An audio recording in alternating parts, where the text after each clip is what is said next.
So welcome to the mission main session brought to you by VISHNU IAS. So I am Akhil Rajratnam. So we'll start with the history session. So we'll be starting with the modern Indian history. Okay, so I have usually we'll be taking history in around 20 hours only. So this is actually a very important program where we'll be giving you only the very important topics which are necessary for your mains examination. Okay, so usually we'll be taking history, modern Indian history in around 20 hours.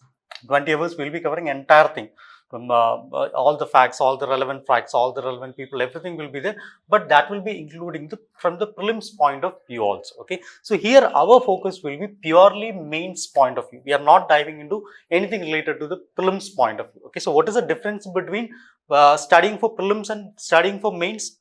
Anyone?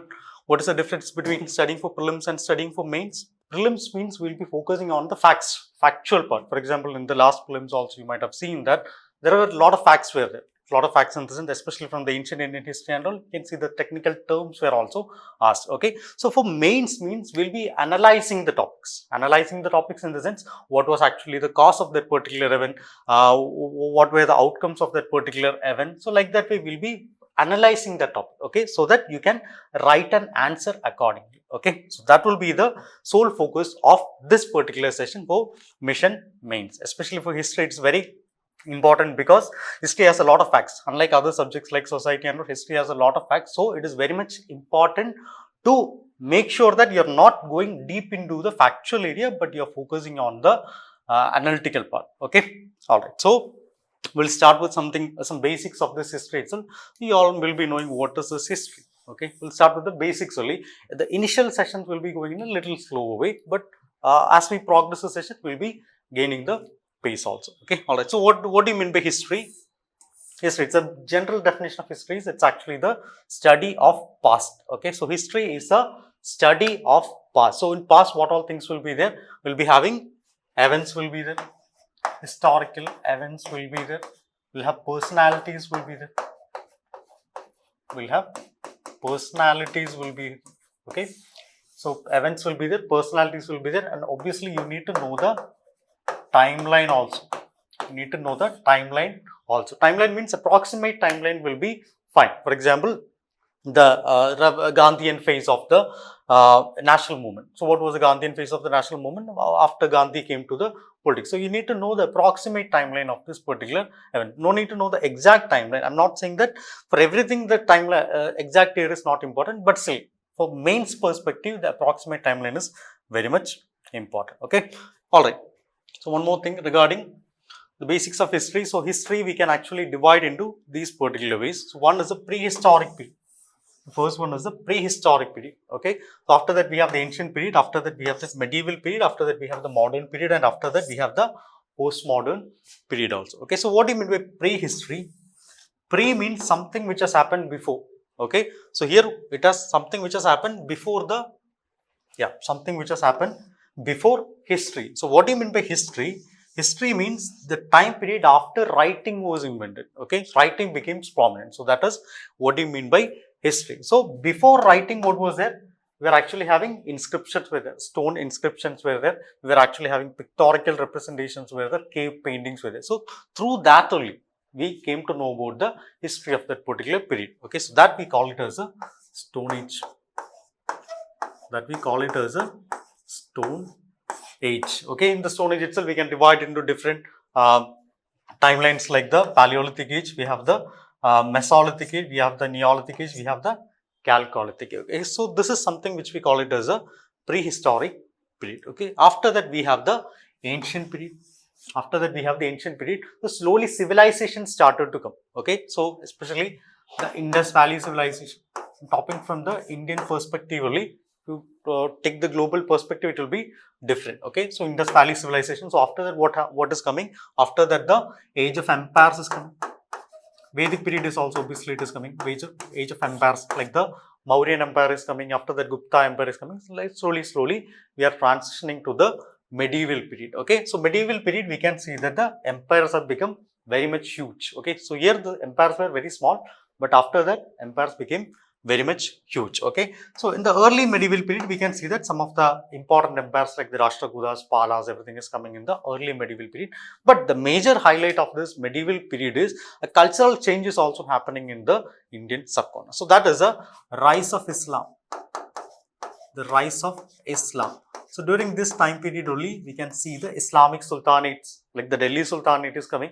So the Mughal Empire is also coming. So mostly the medieval Indian history is revolving around this two Islamic sultanates only. Okay. So by the end of this medieval period, the Mughal Empire, the mighty Mughal Empire, we can see that the mighty Mughal Empire is declining, slowly declining. Okay. So that marks the end of the medieval period, and along with that someone is also coming here. So that is the Europeans. So the Europeans are coming. So the advent of Europeans. So the advent of Europeans and the downfall of the Mughal Empire. Okay, so that we call it as a modern period. So that we call it as a modern period. Okay, so this is how the modern period is starting. So from the advent of Europeans, so it is transitioning till 1947. So what happened till 1947? India got independence.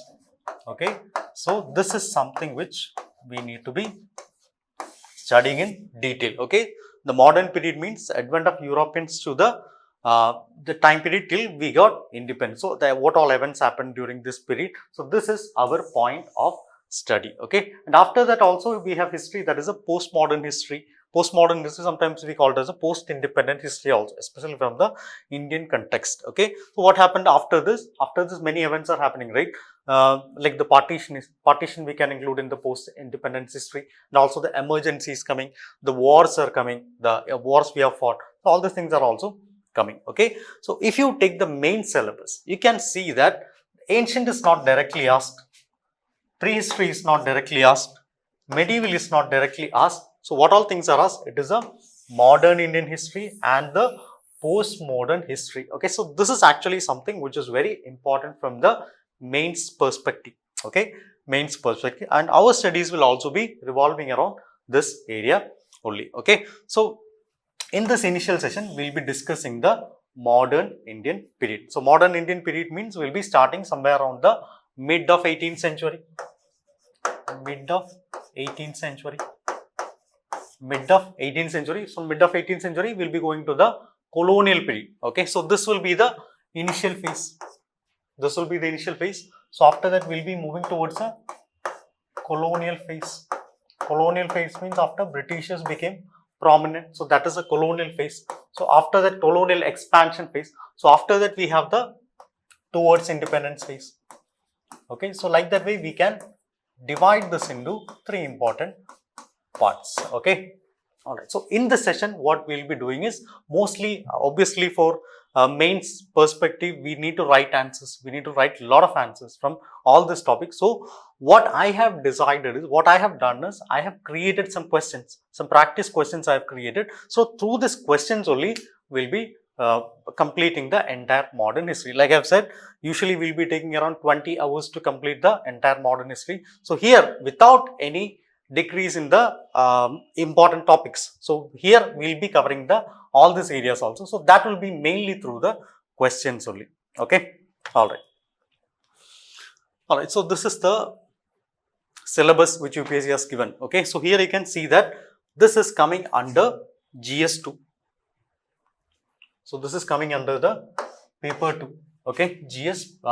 Paper 2 in mains examination, also GS1. So GS1, we can actually divide it into Indian heritage and culture, history, geography of the world, and society. Okay, so which all areas are there for history? It is Indian heritage and culture and history. Okay, so in Indian heritage and culture and history, we can actually divide it into these areas. Indian culture, that will be covering salient aspect of art forms, literature, architecture, and also the modern Indian history, starting from the mid of 18th century. Okay, until present. Okay, until present in that, mostly we'll be again dividing it into till 1947. Okay, and after that, the major events which happened in the freedom struggle, post-independence history, and world history. Okay, so these are the areas which are coming under the history section of the GS1 or paper 2.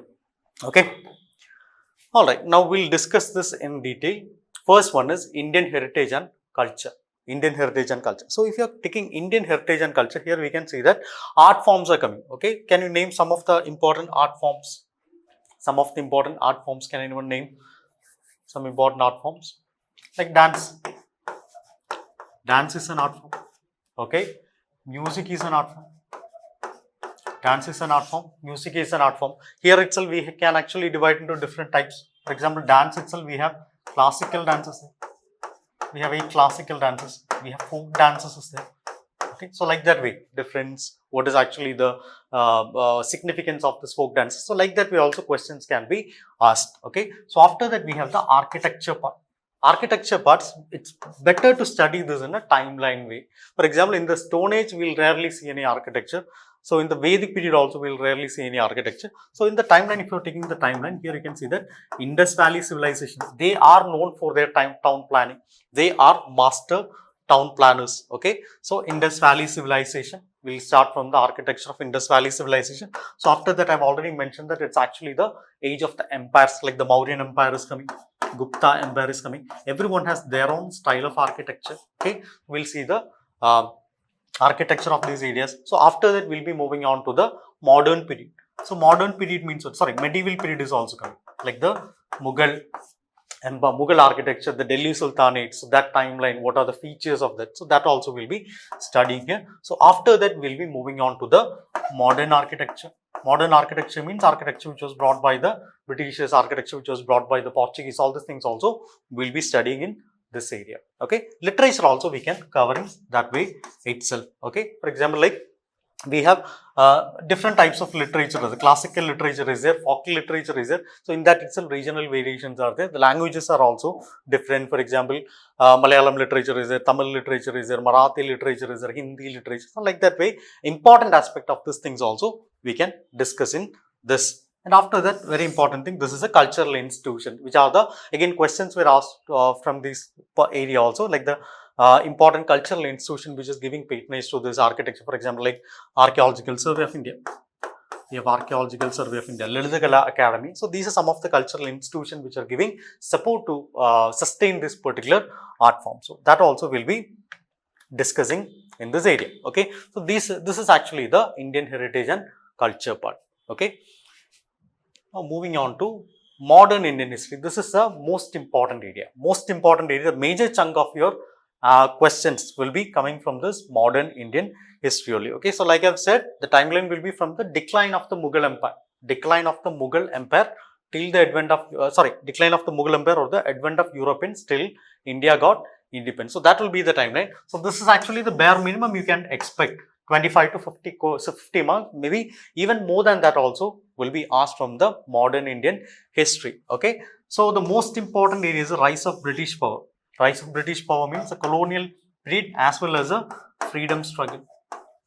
Colonial period as well as a freedom struggle. So this is the most important area we need to discuss. Okay, we need to discuss. And also role of leaders is also very much important. That is personalities.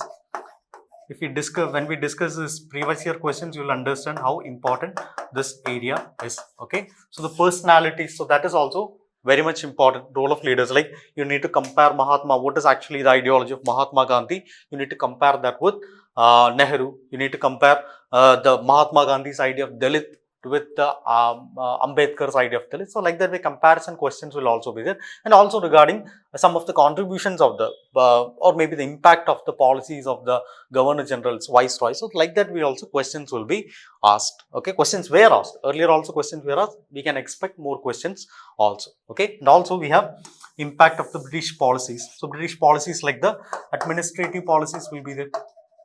Administrative policies will be there, like the land policies will be there, economic policies will be there, what they did in the police administration. So like that way, that is also very much important. Okay, all right. Anyway, when you are studying this, make sure that you are studying in a chronological way. You are studying in a chronological way. Chronology is very much important because sometimes you need to compare these timelines also. Okay, what is the difference between the non-cooperation movement and what is the difference between non-cooperation movement and civil disobedience? So you need to understand what was actually the events which happened during that period, who were the personalities associated with that period. So like that way also you need to understand. Okay, all right. So chronology is very much important in this area. Okay, and also related to groups. For example, what is the role of women in the freedom struggle, or maybe you can be more specific. What is the role of women in Quit India movement? So like that way questions will be asked, or maybe what was actually the role of tribal movements in Indian freedom struggle. So like that way related to these communities, especially the marginalized communities, is also very much important. Okay, all right. So that is related to modern Indian history. We'll be discussing this in detail. Now moving on to the next important area in our syllabus, that is post-independence India. Some people include this in the modern Indian history, especially historians will be including this in the modern Indian history, but we have in our syllabus it is given in a separate section. Okay, so integration of princely state. So after India got independence, we had partition was there, and also we had around 500 plus princely state were also there. So how we integrated, what is the role of Patel, what is the role of VP Menon in all these things. So like that way also questions will be there, and also the initial policies, especially the policies of Nehru, like the Panchsheel policy, the foreign policy of Nehru, the tribal Panchsheel policy, and after that we had the LPG reforms during the time period of Narasimha Rao. And after that, we had a lot of wars, post-independence war, like the Kargil war was there, 1962 war was there. Like that way, the wars also is very much important. Okay, now obviously a very important event is the emergency period. Okay, so that's also important. So like that way, in this way also, so this is also another important section in this. But if you compare modern Indian history with this area, you can see that very few questions will be asked from this post-independence area. There were times when even no questions were also asked from this post-independence area. Okay, so that doesn't mean that you should skip this topic, but make sure that you are not giving too much stress to this post-independence part. Okay, your focus should be on modern Indian history. Main focus should be on modern Indian history, but make sure that you are not skipping this particular area also. Okay, so after that we have one more area, that is world history. World history is also there. Okay, so world history also again, this is also an area in which questions were rarely asked. Okay, rarely, a lot of questions are not being asked from this area. Okay, sometimes maybe one question will be asked, maybe two questions will be asked from this area. Again, here also we can divide it into different themes. How it started, like the industrial revolution. Again, one question was also asked regarding the impact of industrial revolution. Okay, so after that, how the colonization happened in the Western world, in Africa, in India. So like that way also it will be there. Two important wars also were fought, the World War I and the World War II. Again, the Cold War also we can include, like the Vietnam War. So that also we can study in brief. Okay, ideologies, very important ideologies like the communism.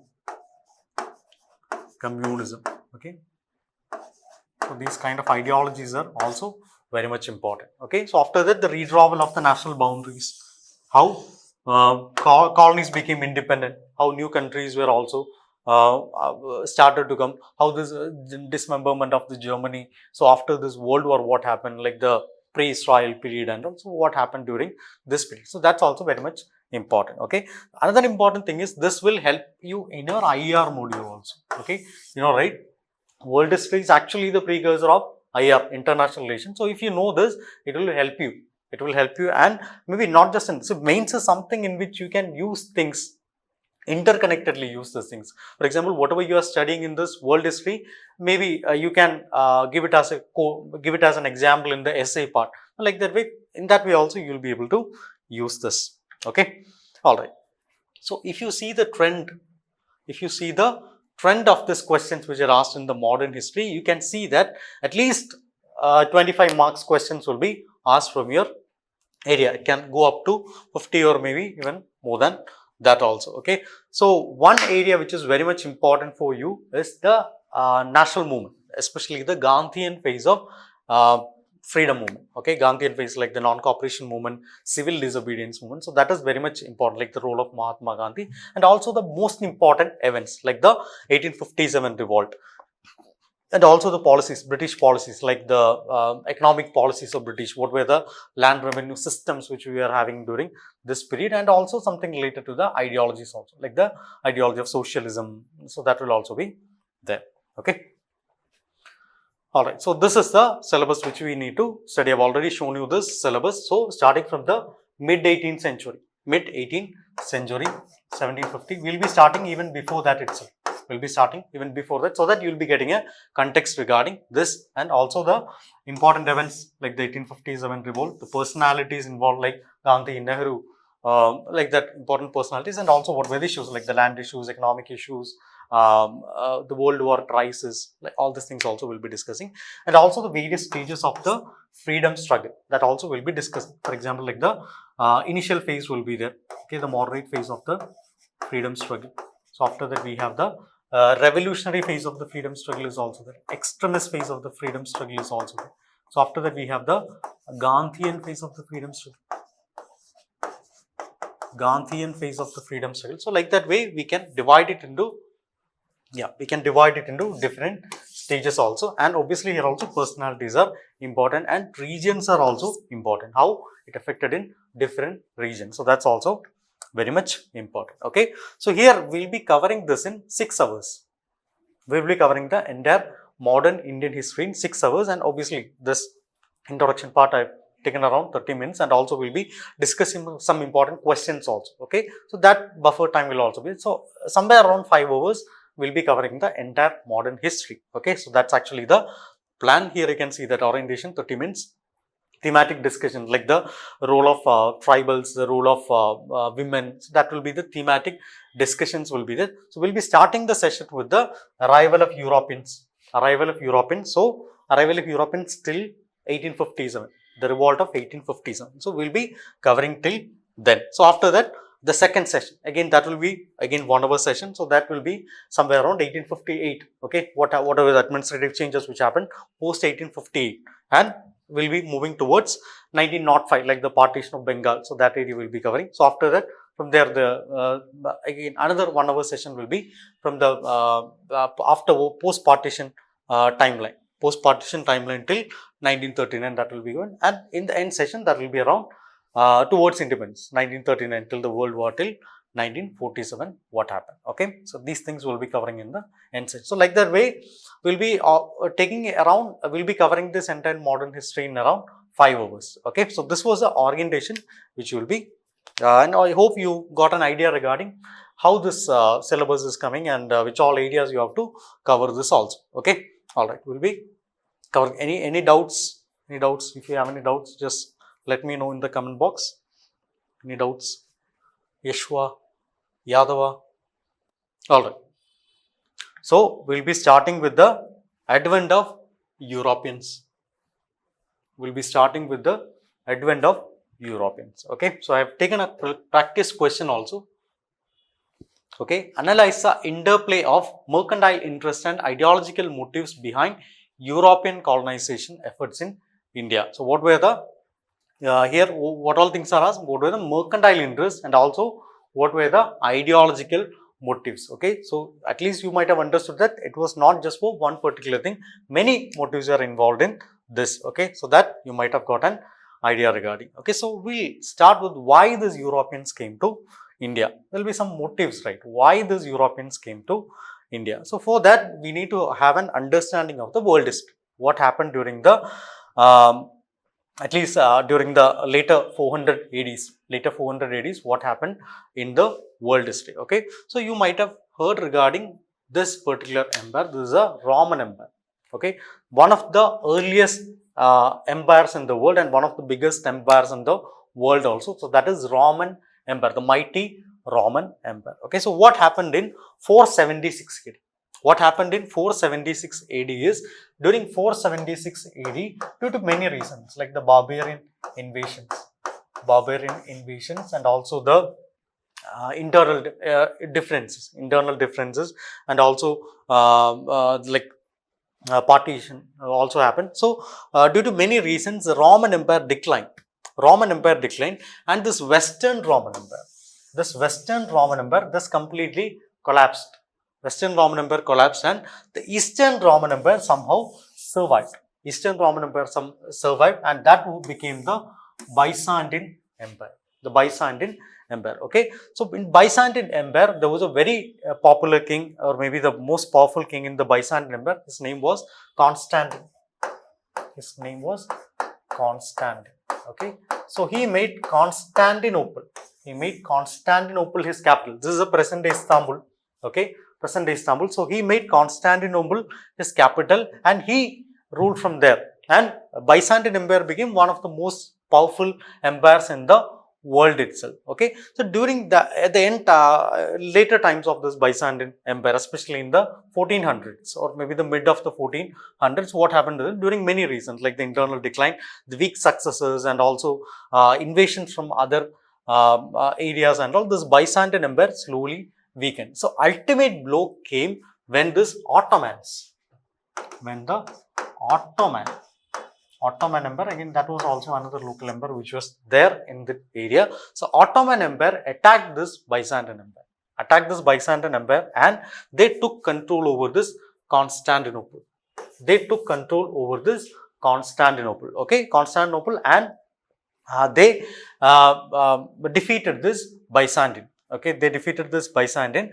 So the importance of this Constantinople, or importance of this area, is like this was one of the major trade routes in which is connecting Europe to the Asian subcontinent. Okay, major trade routes, or maybe the major area which was connecting Europe to the Asian subcontinent. Here itself we can see that this is something which we call it as a Silk Road. Okay, it was famous from the ancient period itself, and again in the medieval time period also this was important.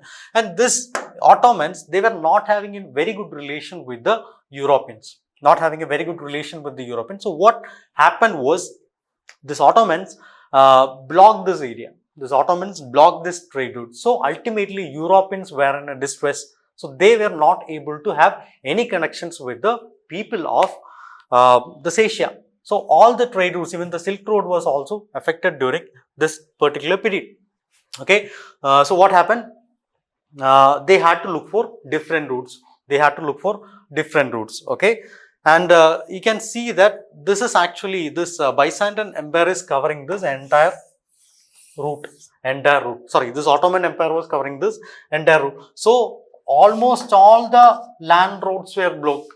So they had to look for other means of travel. At that time, air travel was not much popular. Air travel was not invented.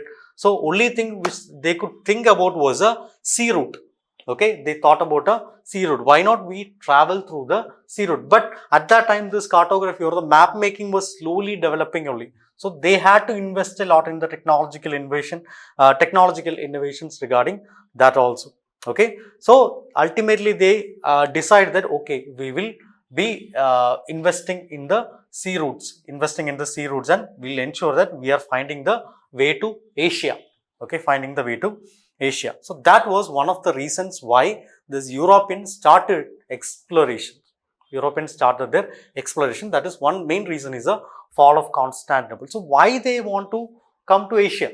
Because many of the things which were not available in Europe, they will be getting only from Asia. Main thing is the spices. Why they need spices? Because spices will be helping them to preserve the food. Okay. What do you mean? Why? How? Mostly Europeans were people who will be eating meat. Okay. So to preserve this meat, the spices are needed, and also for medicinal purpose also it is needed. Spices are very much important in Europe. Another thing is wealth. So if they are starting out this exploration, they will be finding new markets. So if they are having connection with the new markets, obviously they'll be able to make new trade relations, and that will also they can sell their goods to other markets, and obviously they'll be getting the money also. So wealth purpose is also there. And another thing is, during this particular period, the Renaissance era has come, and also a new religion is also coming, that is Christianity. So obviously if you are finding a new religion, what will you do? You will be You should be spreading it, right? If you're finding a new religion means you should be spreading it. Then only people will be knowing about this. Okay, so they are almost sure that this Christianity is something which is confined only to the European continent. So they want to spread the religion. So that is also there. Okay, so maybe we can include it. We can call it like the 3 Gs. 3 Gs. So one is gold. Another one is God. And another one is glory. Okay, so how come it is gold? It's a wealth. It's a wealth which they'll be getting, and also the spices and all the trade, everything you can include in this. God means it is Christianity. God means it is Christianity. Okay, what about glory? So if one party is going and exploring and they are opening the trade networks, then they will be having a lot of value in their continent. For example, if Portuguese is going, they're exploring, they are making a lot of wealth, means their dominance in the Europe will be increasing. So that is what meant by glory, domination in the continent. Okay, and another thing, during this time period, the technological advancements were also coming. For this sea exploration, what is the major thing which we need? It is the ships, the caravels. So the shipbuilding, that became very much prominent. And another thing, that is they need to know the routes. So how will we, as of now, how are we, if you want to go to some place, how will we go? We'll be checking in the Google Maps, right? So obviously map making is important. That we call it as cartography. So these became slowly advanced. Both cartography as well as shipbuilding, caravel buildings and all, that became slowly advanced. So these are some of the reasons why Europeans started exploring to other areas. Okay, so one is the fall of Constantinople, the search for spices as well as wealth, and also spread Christianity, and also due to the technological advancement. Okay, so who were the first Europeans who came to India? That was or maybe the Indian subcontinent. So that was a Portuguese. Portuguese were the first Europeans who came to India. Okay, again here also I have taken a question. Analyze the interplay of mercantile interest and ideological motives behind the European colonization efforts in India. Okay, so you'll be getting a session on answer writing. So in that you'll be understanding what is this analyze, what is this discuss, critically analyze, all these things. So here I'll be giving you the approach, how you have to approach this question. Okay, so here what is asked there? Interplay of mercantile interest and ideological motives behind European colonization effort. Okay, how you can introduce this? You can introduce like it was not just economic benefit, but ideological matters were also there. Okay, so multiple factors were there for this motive. So like mercantile interest, you can write it like the trade in spices, the textiles, or competition between the European powers. So that will be there. And also ideological motives, like one ideology will be the religious ideology, like the spread of Christianity, and also the glory, that also maybe we can call it as an ideology. Okay, so that will give them a dominant hand in the European continent. Okay, and also they have asked how this interplay of this mercantile interest and ideological motives are coming. Okay, so interplay means what? The ideology justifies the economic exploitation. Okay, so that is an interplay. Ideology means they want to be dominant. So how will they will be becoming dominant? Because of the economic exploitation. Okay, and also they need to have more control, more territories also. That is also needed. Okay, so like that way you can draft an answer. Okay, all right. So the Portuguese were the first Europeans who came to India. Portuguese came to India. So who was the first Portuguese who came to India? A very popular person, the first European to land in India. So that was Vasco da Gama. Okay, so Vasco da Gama started in 1497. Okay, so he is from Portugal. So during that period, whenever someone wants to start this exploration, they need to get a approval from the king. At that time it will be monarchally, so they need to get the approval from the king. So during that time period, it was King Manuel. It was King Manuel I. Okay, so he was a monarch. He was a monarch during that time period. So he approved that. He was a person who will be promoting all these things. So he approved this. Okay, to find a direct maritime route to the east, particularly bypasses Muslim traders in this west. Okay, all right. So Gama set out the expedition from Portugal. He took this way. He crossed the African subcontinent and he somehow found the way to India. Okay, he found the way to India. Before Gama also, some people like Dias and all, they started. So Gama had this reference. Gama had this reference. So that was also there. Okay. Alright. So Gama started from Portugal and he crossed the Cape of Good Hope. Crossed the Cape of Good Hope and he reached India. Okay. He took this route and he reached India. So where did he reach? He reached in a place called Calicut. The present day Calicut or Kozhikode in Kerala. Okay, so when Gama reached here, 1497 he started, 1498 reached here. So when he came here, the Zamarins were ruling. The people who were ruling in this area, they were known as the Samarins. Okay, Zamarins or Malayalam it is known as Samutiri. Samudri. So did Zamarins welcome Gama? Yes, they welcome Gama because whenever someone is coming, for example, if someone is offering a foreign investment in India, obviously we'll also accept because they will be getting some benefit, we'll also be getting some benefit, right? So obviously we will be accepting that. We'll be accepting that. Again, he also accepted this. He also accepted this and they were in a good relation also. But ultimately, again, especially for the spices, okay.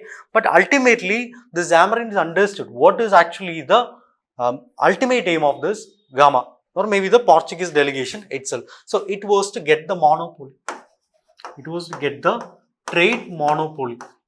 So at that time, Zamarins understood, okay, this is not going in a proper way. Okay, Zamarins understood that if we are giving the trade monopoly, we can sell only to them. What if we are getting new people? What if the other Europeans are also coming? We have to sell to them, right? We need to expand our trade networks. That is so. If you are giving a monopoly, means ultimately our money will also be going waste. Okay, so later Zamarins resisted. And later the relation between Gama and the Zamarins were also not going in a proper way. Okay, not going in a proper way. So Gama had to return. And after that a second expedition by Cabral, Pedro Alvarez Cabral came. Again, this was also not in a proper way. But still Cabral was able to make some good relation with the rivals of this Zamarins. So Zamarins were ruling over the Calicut region. So again, Zamarins at the nearby rivals where the Cochin kingdom was, Travancore. So these Cabral was able to make some good relation with the rivals of the Zamarins. Okay, rivals of Zamarins, and ultimately they also had to leave.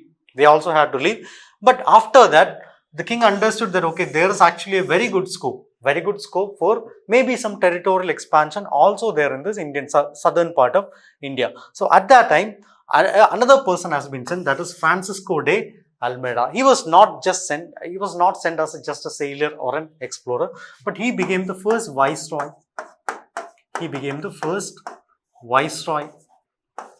Okay, so he became the first viceroy of Portuguese in India.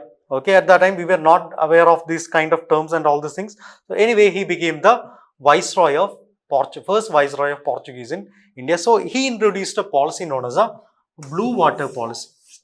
New policy known as a blue water policy, something to do with obviously the vast Indian Ocean itself. Okay, so according to the blue water policy, so what were the ultimate aim of Portuguese? It was monopoly over trade, especially the spice trade. Okay, so blue water policy means they should be having the monopoly over the entire Indian Ocean. India is just a part of this Indian Ocean, so they want the monopoly of the entire Indian Ocean.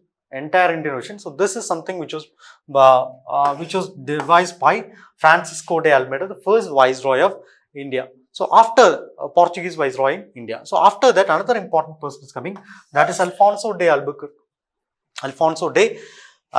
Okay, so he became the viceroy in 1509 till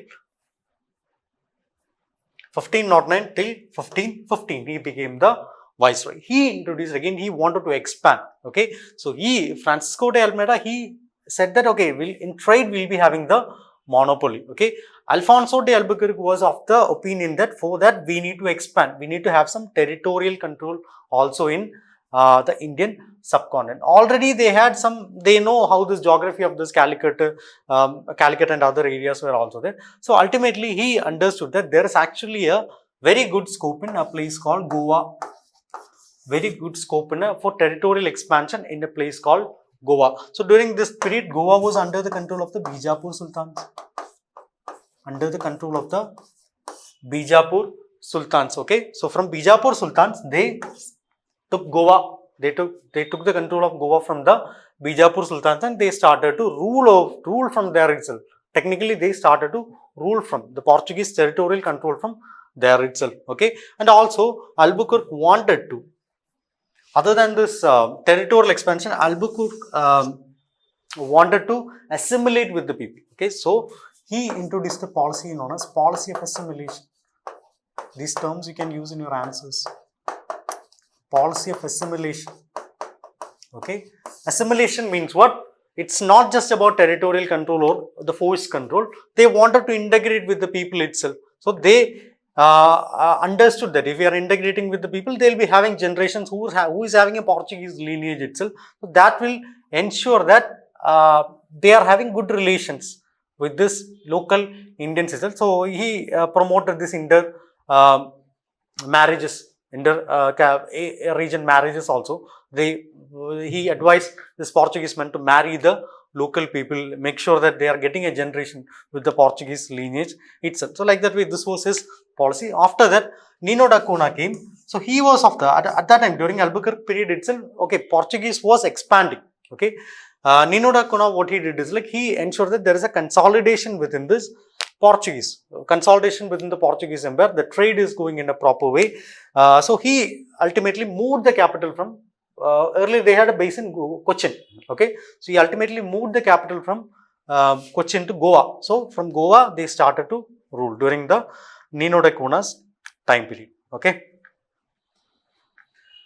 all right. So yeah, we'll see what is actually the impact of the society and economy. What is actually the impact of society? So questions will be coming in this particular way only. Okay, so one, they got the monopoly in spice trade. They got the monopoly in spice trade, not just in this Indian subcontinent, but also in other areas like the Malacca. Like Malacca.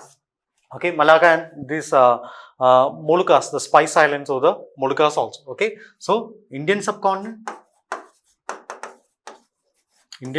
as well as a Malacca region. So they had this monopoly because other Europeans have not come yet. Okay, so ultimately they had the monopoly, and also development of Goa as a trading hub. Okay, so Goa became the capital. For example, take the case of Amaravati. Now Amaravati will be the capital of Andhra. So obviously there will be a lot of development in this Amaravati. It's not just about the trading hub. Other activities like the cultural activities will be there.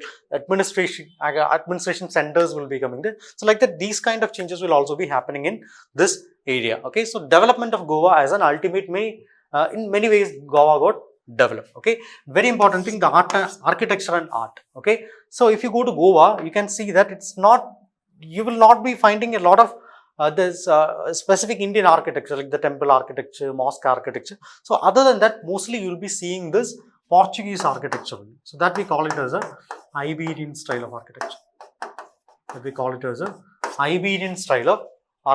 Okay, Iberian style of architecture, and also this Baroque type of art also we can see there. Okay, and another thing, one of their mission was to spread Christianity.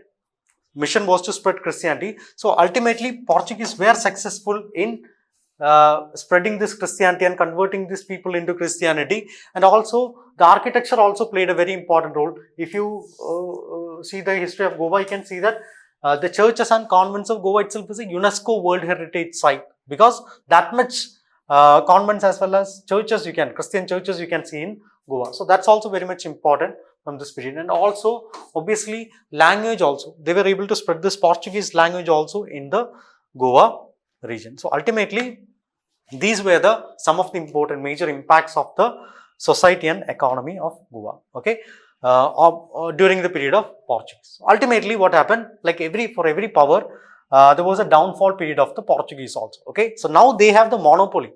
Now other Europeans are also listening.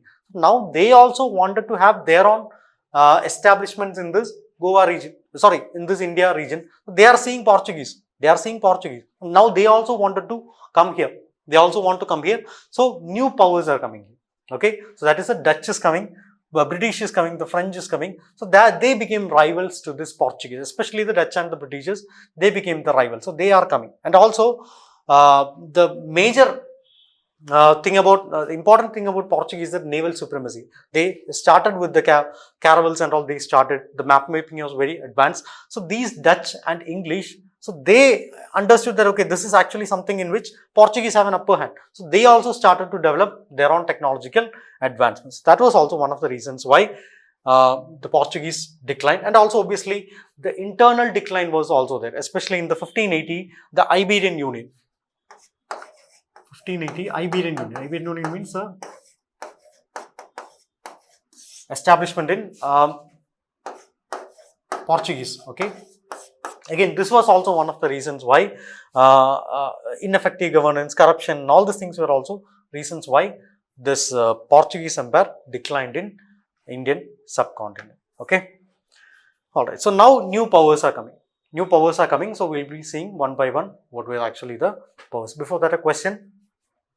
Compare and contrast the Dutch. Compare and contrast the Dutch, French, and English East India Company in terms of their objectives, methods, and outcomes in India. Okay, so every company had their own different objectives with it. Every company had their own different objectives were there.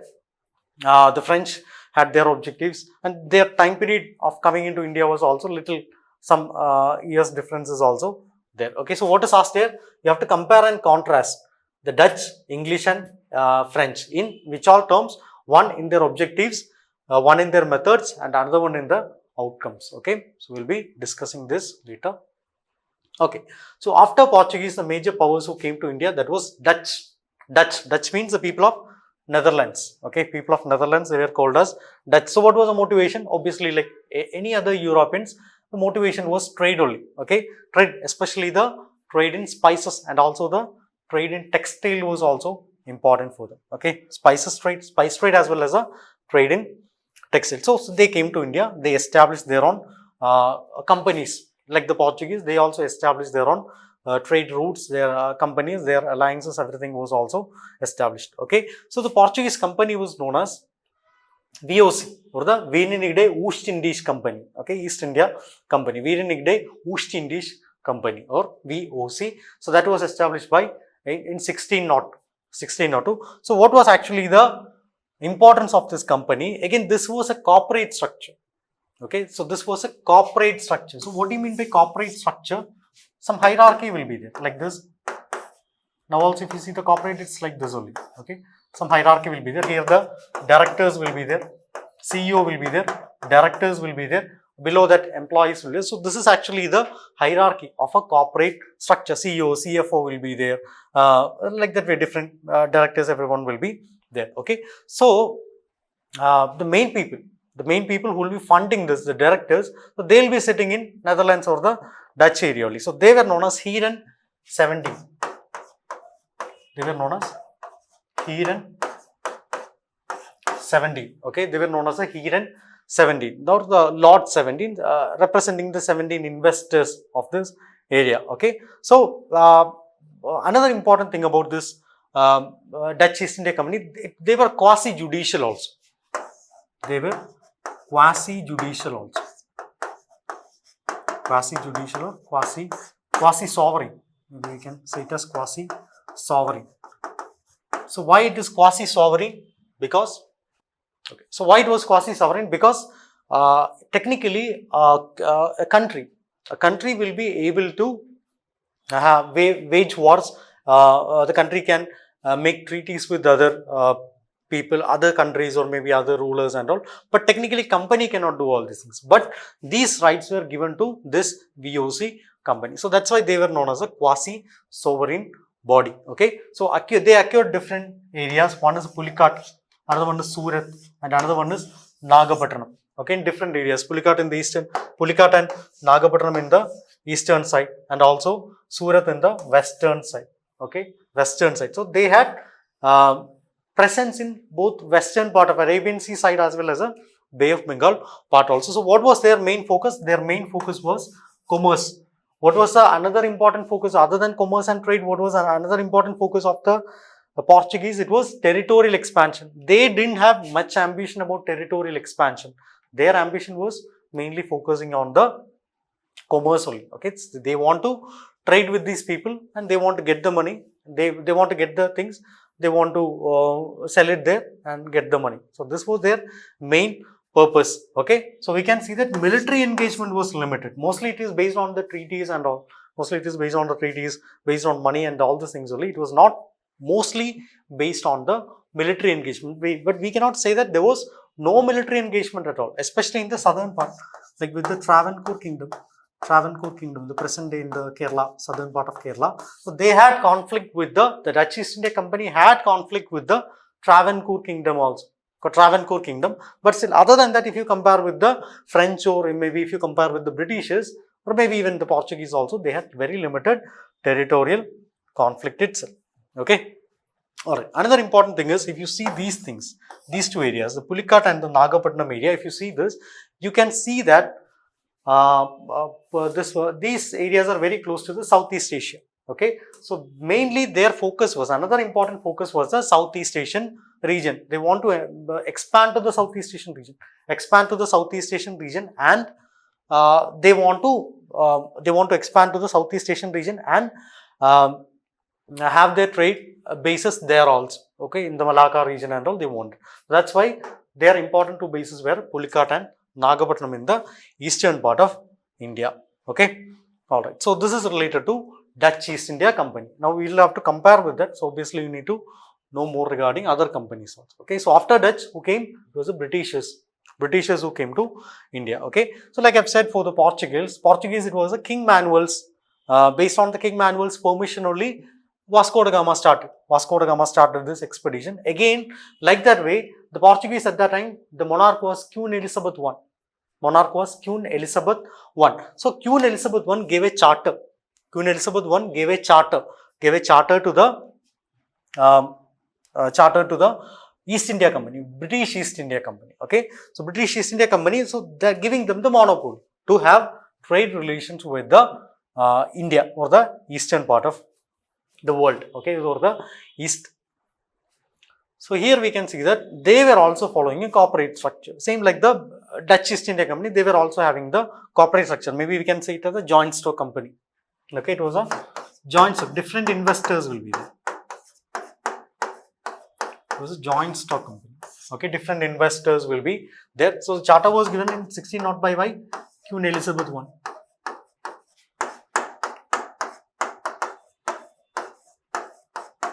Queen Elizabeth I. Okay, so the charter was there.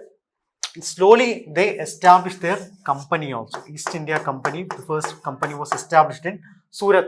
In 1613, they established the company in Surat. So this was actually the trade port of the Mughals. Okay, so they acquired it from the Mughals. So that gave them access to it was in the western part of India, Gujarat. So that gave them access to the Arabian Sea, trade through the Arabian Sea. Slowly they wanted to expand, especially in the Coromandel coast or the Tamil Nadu coast. Okay, so they had alliances with the Madras. So during that time, Naikar rulers, they acquired this Madras from the Naikar rulers in 1613, and also they had strategic acquisition was also there, like Bombay.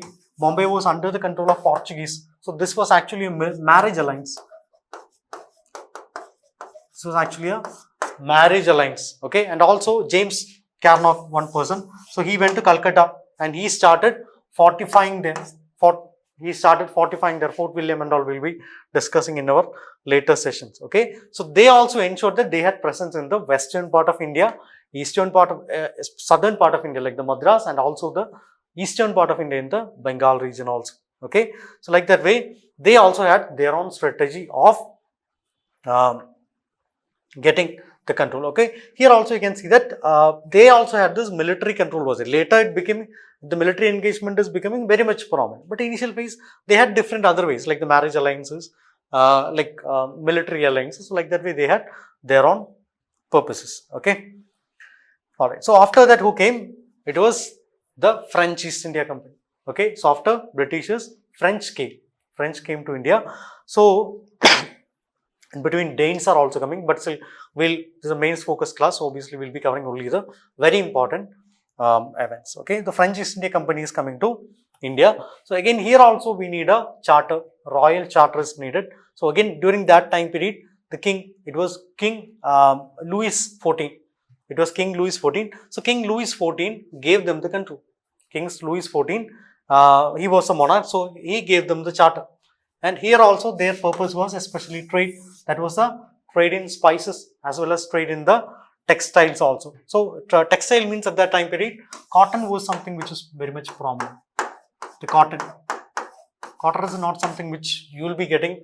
I mean, you will be able to grow in this European area, because you know, right, cotton needs black soil. So India is, especially in this Deccan region, it is very much important to have this textile trade.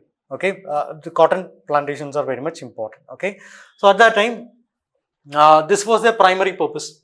Spice and the textile trade was a primary purpose. So they also wanted a base. So at that time, they got Pondicherry. They acquired Pondicherry in 1674. Okay, so this was also under the control of Bijapur. Okay, earlier we have studied that Goa was also under the control of Bijapur Sultanate.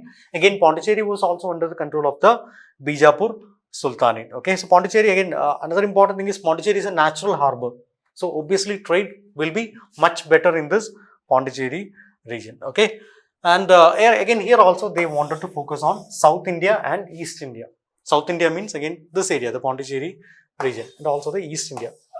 Take this area, Chandarnagar, this area also, they had very good relations were there. Okay, all right. So during this period, the Portuguese has slowly declined. Okay, Portuguese had rivalry with Dutch as well as English, and in that Dutch and English became dominant and Portuguese became declined. So during that period, even Dutch was also slowly declining, and or maybe their focus was mostly in the south, shifted to southeastern part of India. Okay, so here in the subcontinent, two important powers became prominent. That was, one is the French and another one was the Britishers. Okay, so both of them had good military strength also, and both of them had good administrators also. The French had a very good administrator, that was Joseph Francois Dupleix. So he was a viceroy.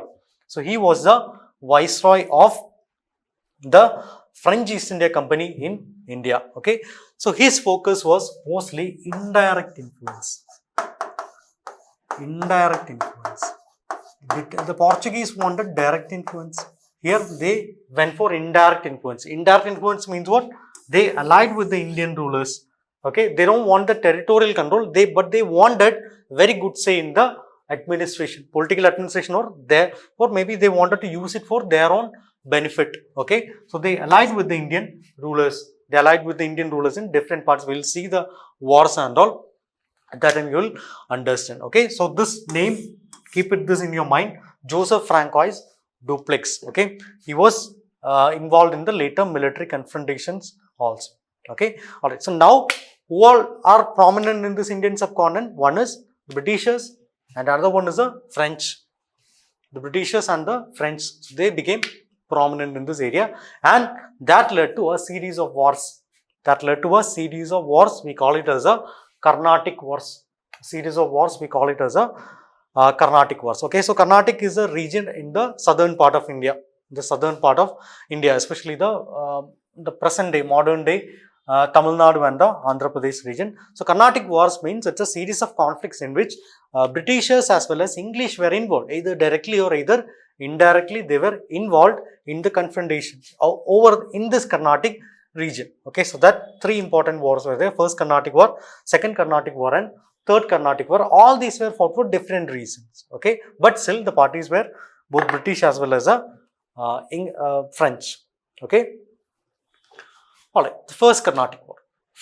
So why this first Carnatic War was fought? It was over the War of Austrian Succession. Okay, so again here also the context of world history is coming. So in Austria, there was a Habsburg Empire.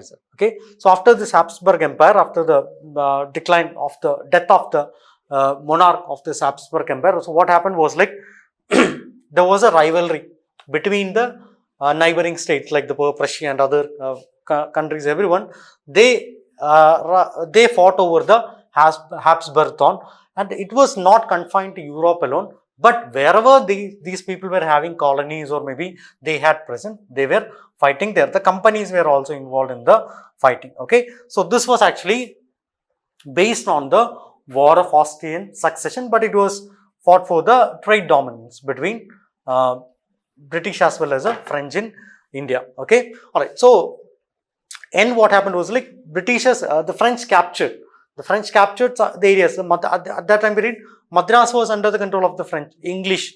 Okay, so Madras was captured by the French, and but ultimately, and even Britishers also captured some areas which were under the control of the France. But ultimately, they had to. The Treaty of Aix-la-Chapelle was signed.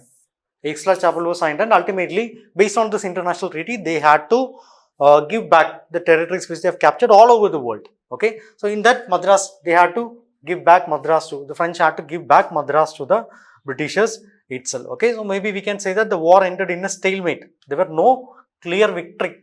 No one got a clear victory in this. Okay, so that was the first Carnatic War. So after that, again in the same region, it was the second Carnatic War. Okay, the second Carnatic War was fought in between 1749 to 1759. Again, here duplex is coming, and also British is also coming. So this was not for a international cause, not for a global cause, but here what they did is like there were succession disputes, especially in the Hyderabad region, Hyderabad and Carnatic, Nizams and Nawabs of Carnatic and Hyderabad. So there were succession disputes were also there. So here the key figures, one is duplex and another one is Robert Clive is also coming in this area. So the French sided with one party both in Hyderabad and Carnatic. The English sided with the opposite party in Hyderabad as well as Carnatic. So they were fighting. They were actually having an external fight with it, because they will be giving the arms, they will be giving the military support to these main rulers, the local rulers. So that's how it was. But ultimately, Dupleix failed to consolidate the French. Dupleix was a French governor. He was not able to consolidate the French, and ultimately they had to suffer a loss, and the Treaty of Pondicherry was signed in 1754. So status quo was restored. Both of the sides had to withdraw, but still Dupleix, it was a shame on the Dupleix, and Dupleix was called back. He said, you were not able to make any progress, so he was called back. Maybe we can say that based on that, we can say that British had an upper hand in this particular war. Okay, so after that, the third Carnatic War is coming. Third Carnatic War, the context is a 7 years war. Again, this is also something which happened in Europe, a global conflict involving the European powers. Okay, so again here also the British were there, the French was also there. So ultimately they also had to fight. Over the throne. Okay, so Treaty of Paris was signed. Ultimately they were fighting, and the Treaty of Paris was signed. Here this was something which is clear failure of the French. Okay, so British, maybe we can say that the Britishers defeated the French itself, and this ended all the wars. And the French had to go back to the Pondicherry region, and their expansion ambitions, everything was kind of ruined with this. Okay, so that was the third Carnatic War. So here the key outcome, one was obviously it led to the rivalry. European rivalry was brought in the Indian context. That was one thing. Another one, the local alliances, rise of the local alliances, like the British sided with one ruler, the French sided with another ruler. So local alliances becoming in moving to another level. So that also we can say.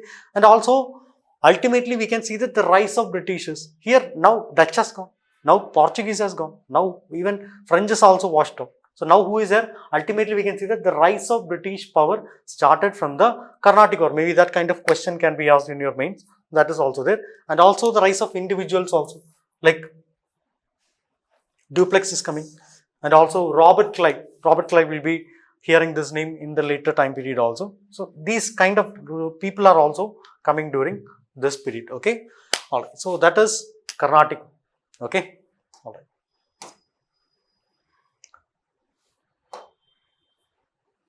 All right. So this was question. Let me show you the question. Again, now we can write the answer. I think you have to compare and contrast the Dutch, French and English East India companies in terms of their objectives, methods and outcomes in India. Okay, so what were the objectives? Dutch was mostly focusing on the commerce part only. English and French, they were focusing on the territorial expansion also. French was mostly into the indirect control or forming alliances. Okay, forming alliances. Dutch had methods means Dutch had very limited military control only, limited military control. But French as well as the Englishes, they were having better military control over the region. Okay, objectives. Dutch was focusing on commerce only.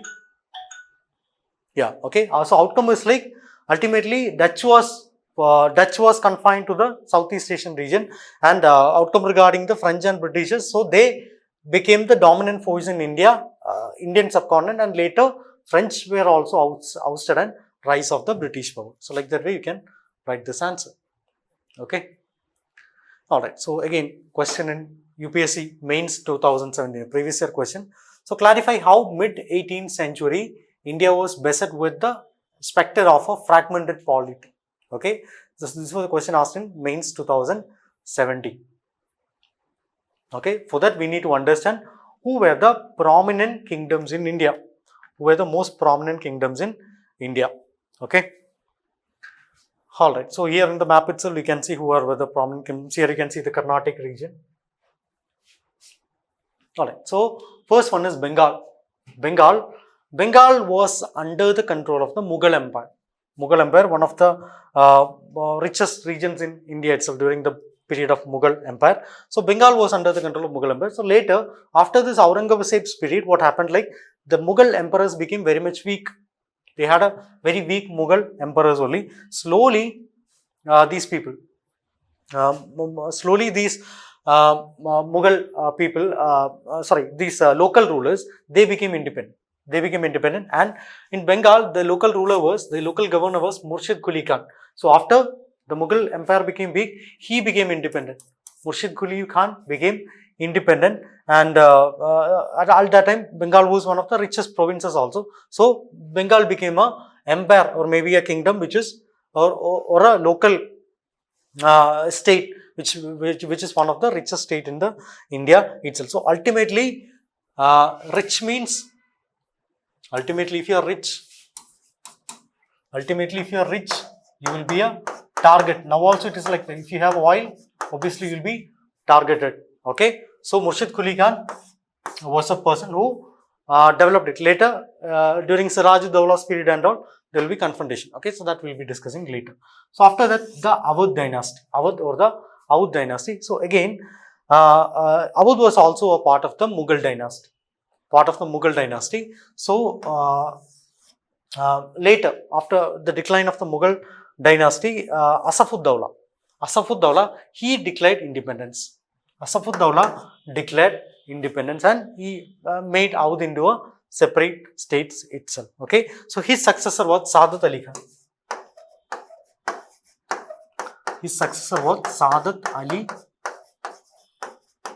Khan. Okay. Saadat Ali Khan. So he also made sure that they had a separate system of army, separate system of court, separate system of revenue. Everything was there for these people also. Okay. So that was Awadh. Next, another thing important kingdom was the Sikh Empire. So the Sikh state, so earlier they were actually divided into different missals. So missals means local chieftains will be powerful. During this time period. Okay. So in this missals, what happened was like, in this missals, there was no unity in this missals. So what ultimately Maharaja Ranjit Singh did is like he collected all these missals. He made sure that he unified all these missals, and ultimately he made the Sikh Empire or the Punjab region. Okay, Punjab region. Another important area was Punjab is in the northwestern part of India. Okay, so strategically also it's a very important place. Next one is Hyderabad. This is under the control of Nizam-ul Mulk. Again, Hyderabad was also a part of the Mughal Empire in the Deccan region. Mughal had a very important presence, especially during the time period of Aurangzeb. He himself was a governor of this Deccan region. So, Nizam-ul Mulk became broke away from the Mughal Empire. Okay, and he declared independence. And he established the Asaf Jahi dynasty.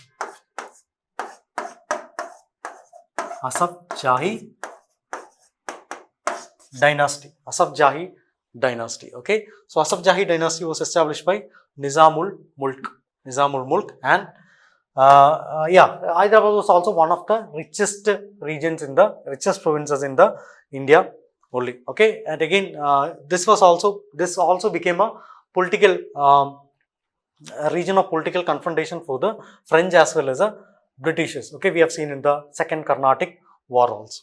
Okay, next another important area is Mysore. Again, Mysore was also one of the wealthiest regions. So that was under the control of the Vodaya dynasty. So Vodayars were the vassals of the Vijayanagara rulers. Okay, Vijayanagara rulers. So after that, Vodayars became independent. So in the Vodayars itself, Vodayars were later during the later phase, Vodayars became less powerful, and the military chieftains became prominent. So that was Hyder Ali and Tipu Sultan. Hyder Ali and Tipu Sultan. Again, this also we'll be discussing in the later time period. Hyder Ali, Tipu Sultan. Okay, Hyder Ali and Tipu Sultan. So they became prominent during this period, during the Vodayar dynasty. Again, this also we'll be discussing later. Okay. Another thing, the Travancore dynasty. The Travancore dynasty. So it was a Martanda Varma. Okay, Travancore dynasty, Martanda Varma. Again, early period they had a Venad dynasty. So after that, Travancore became prominent. So they were ruling independent over the present day Kerala region. Okay, this was in the present day Kerala region. Okay, another important force was the Marathas. Okay, so Maratha Empire was founded by Chhatrapati Shivaji.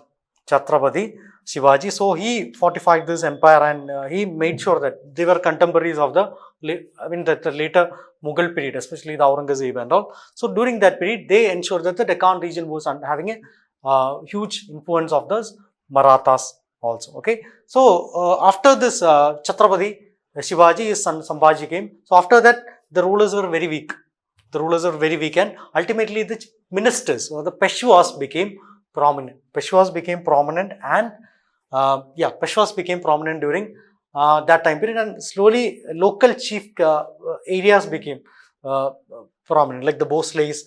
The Bosleys are coming, the Holkars are coming. So like that way, the local areas became prominent. Okay, local areas became fragmented. Okay, so that was happening during this period. Okay, so one thing which we can see is here again, this is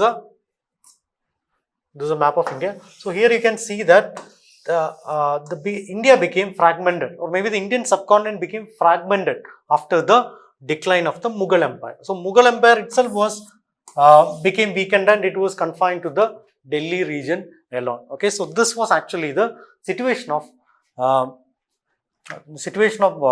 Indian polity during that mid 18th century. Okay, so we have seen how fragmented the Indian subcontinent was during this period. Okay, so after that, the Britishers wanted to have territorial control over all this region. Slowly they started to aim these regions also. Okay, so it started with the conquest of Bengal. So we have already discussed regarding what is the situation of Bengal, and I'll show you a question. Critically examine the significance of the conquest of Bengal in establishment of British rule in India. How did these events transform the nature of East India Company? Okay, here you can see that what were the two important wars which were fought over the Bengal region. So how these events transformed the nature of East India Company. Earlier, what was a role? So now they are moving on to territorial expansion and more centralized control over this area. So like that way, you have to draft a question. Okay, anyway, we'll discuss all these things. Okay, so all right. So now you have already understood what is actually the situation of Bengal. Two important things I have mentioned earlier. They were the part of the Mughal dynasty. Okay, so when the Mughals declined, who declared independence? It was Murshid Quli Khan. Murshid Quli Khan declared independence, and he became the Nawab of Bengal. Nawab, or maybe the ruler of Bengal. Okay, ruler of Bengal. So ultimately, after Murshid Quli Khan's time period, his son became the successor. So after that, his son became the successor. Okay, so in 1756, Sirajuddaula, he was a grandson of Murshid Quli Khan. So he became the Nawab. 1756, Sirajuddaula became the Nawab. Okay, so the advantage of Sirajuddaula is he was young. The disadvantage about Siraj-ud-Dawla is again he was young, okay, because his decisions will be more progressive, and also it will be, he won't be thinking much about things. He'll be directly going with the action. So that was a disadvantage of the Siraj-ud-Dawla. Okay, so at that time Bengal was wealthy. During Murshid Quli Khan's time period itself, Bengal was wealthy. So till Siraj-ud-Dawla continued it. Okay, so earlier we have discussed, right, the Britishers had control over the Calcutta region. Okay, Britishers had control over the Calcutta region. Job Charnock, he got the control over this Calcutta. He slowly started fortifying that area. So at that time, Siraj-ud-Dawla was ruling over that time period. So he understood that okay, Calcutta is slowly going out of control. It is becoming a fort, or maybe literally it is a fort only, but still it is becoming under the full control of this Britishers. Okay, so even if you are building something in this area itself, it will be under the control of the ruler. I mean, under the control of the chief minister, under the control of the state only, right? Ultimately, he understood that this trading post is becoming an administrative center of the Britishers itself. He didn't like this. So ultimately, what he did, he went to an invasion to the Fort William. He went for an invasion to the Fort William. They have already fortified this, and he went to an invasion, Fort William, and he captured the Fort William. He captured this. Siraj-ud-Dawla captured this Fort William, that we called as the Battle of Calcutta.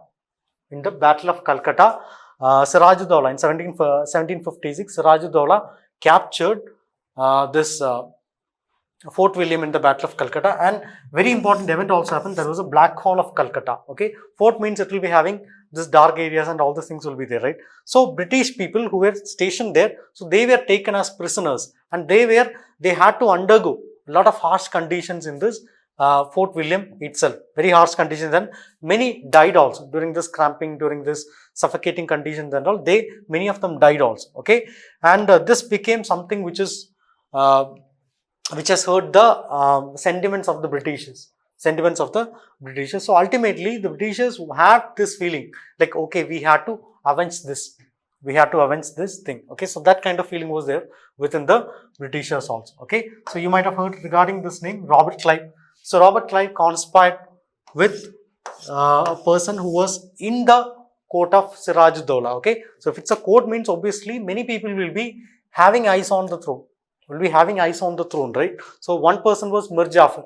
Even though he was the commander-in-chief of Siraj-ud-Dawla, he wanted to become the Nawab. So he conspired with Mir Jafar, and ultimately Robert Clive went in war with Mir Jafar. So Robert Clive's army was very less. Okay, but still, even though Siraj-ud-Dawla's army was having better strength, Mir Jafar, he was the commander-in-chief. So he said his army men to not support the king or not support the Nawab. So ultimately, because of the betrayal, Siraj-ud-Dawla was captured, and the British had the victory. And this is the Battle of Plassey.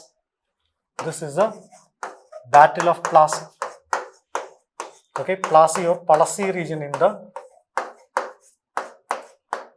Battle of Plassey or Palasi region. Okay, Palasi region in West Bengal, present day West Bengal. So that led to the British victory. Okay, British victory. And what was the outcome? One, the person who was not much, his name was not much known, that was Robert Clive. Now he is coming into prominence. So earlier during Carnatic War itself, he was one of the brains in this Carnatic War. But now this was his entire idea. He became the architect of the British Empire in India, and ultimately he became the governor of Bengal also. Okay, so ultimately this led to the full control of Bengal by this Britishers. Okay, and this is the beginning of economic exploitation and revenue extraction of Britishers in India, not just in Bengal but in India itself. Okay. Anyway, Mir Jafar became the king.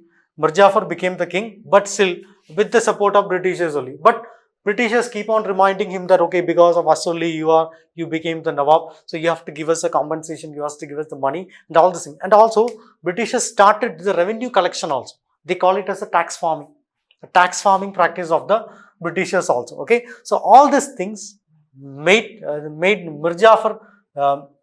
Mir Jafar was not in a position to accept all these things by the Britishers. Okay, so even they were having the trade monopoly, even unfair practices were also there. British goods were exempted from this taxes. So ultimately, Mir Jafar, one thing, Mir Jafar was not even having the political control.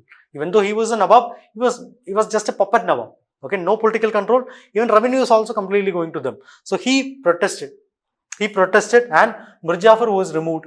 Mir Jafar was removed from the post, and his cousin Mir Qasim was reinstated to the throne. Mir Qasim was reinstated. Mir Qasim was again a little more progressive person. He again wanted to have some kind of development and all these things in the area. But still, ultimately, Britishers didn't like this. Even he also opposed the Britishers, and there was a fight between, there was confrontation between Britishers as well as Mir Qasim. So he allied with two important people. One is Shuja-ud-Dawla. So Shuja-ud-Dawla was a Nawab of Awadh. Okay, Shuja-ud-Dawla was a Nawab of Awadh,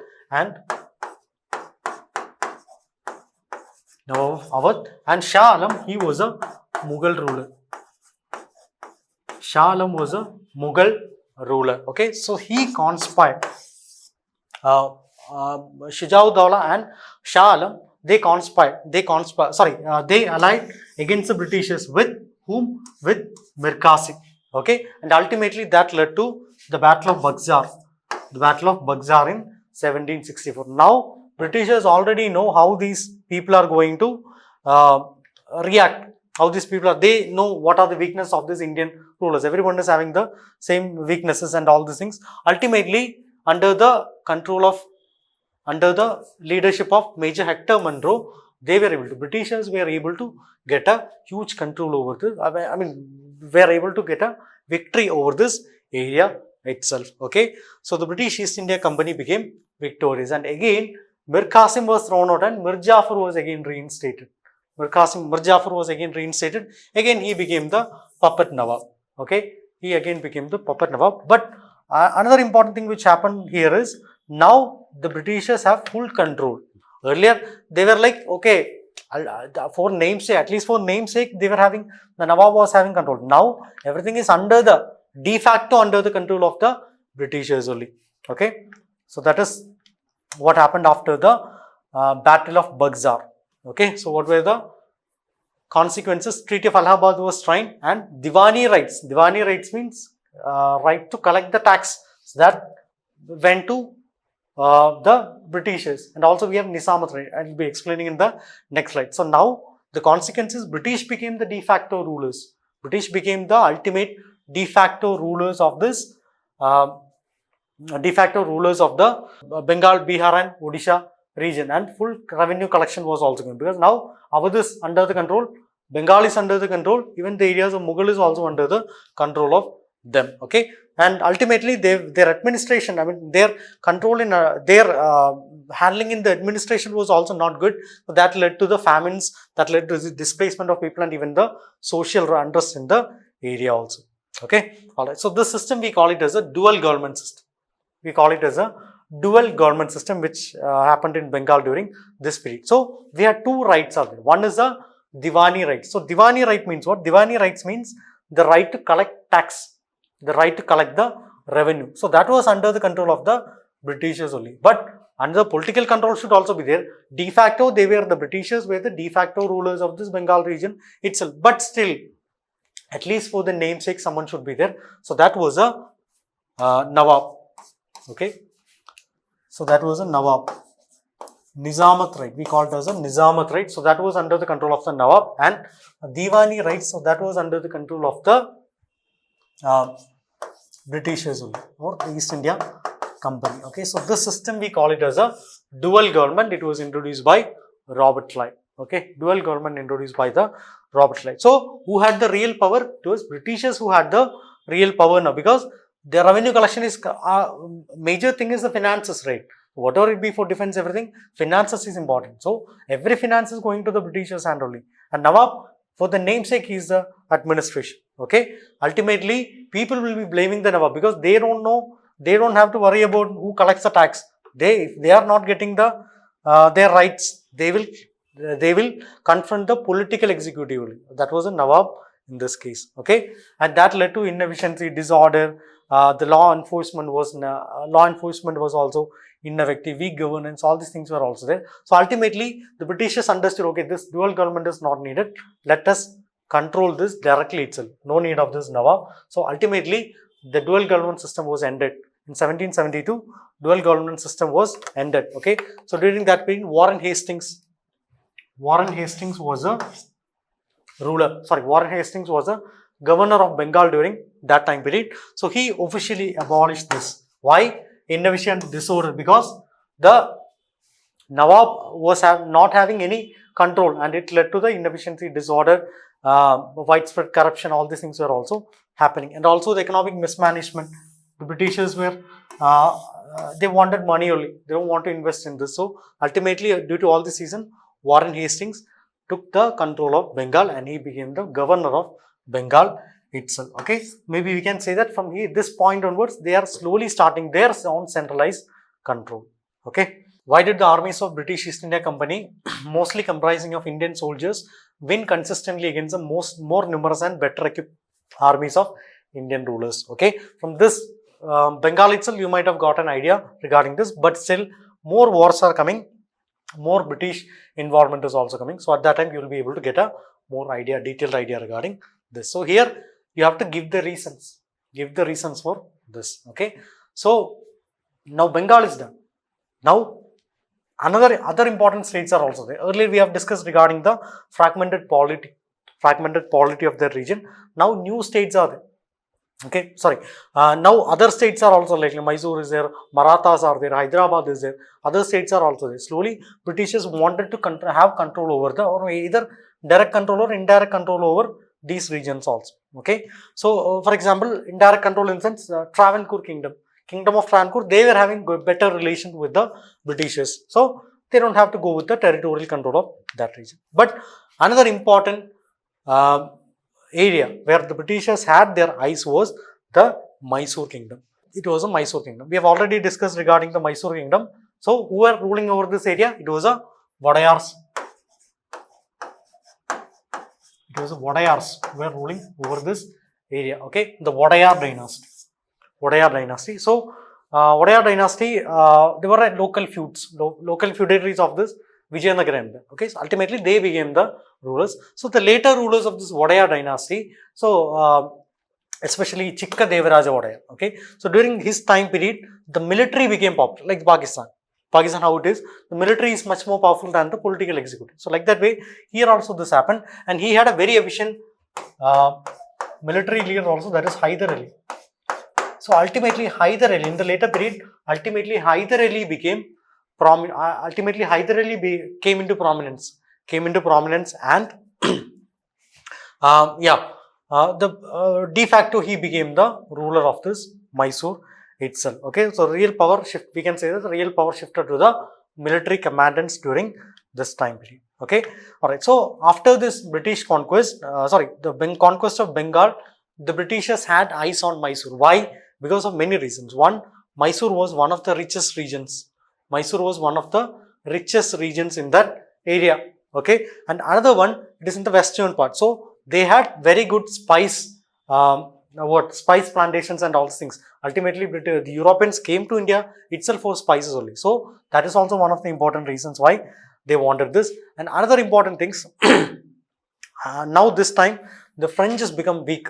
Ultimately, now the British dominance is there. But the Mysore is having, especially Hyder Ali and later during his son's time period also, they had very good relation with the French. So they don't want the French to come here again.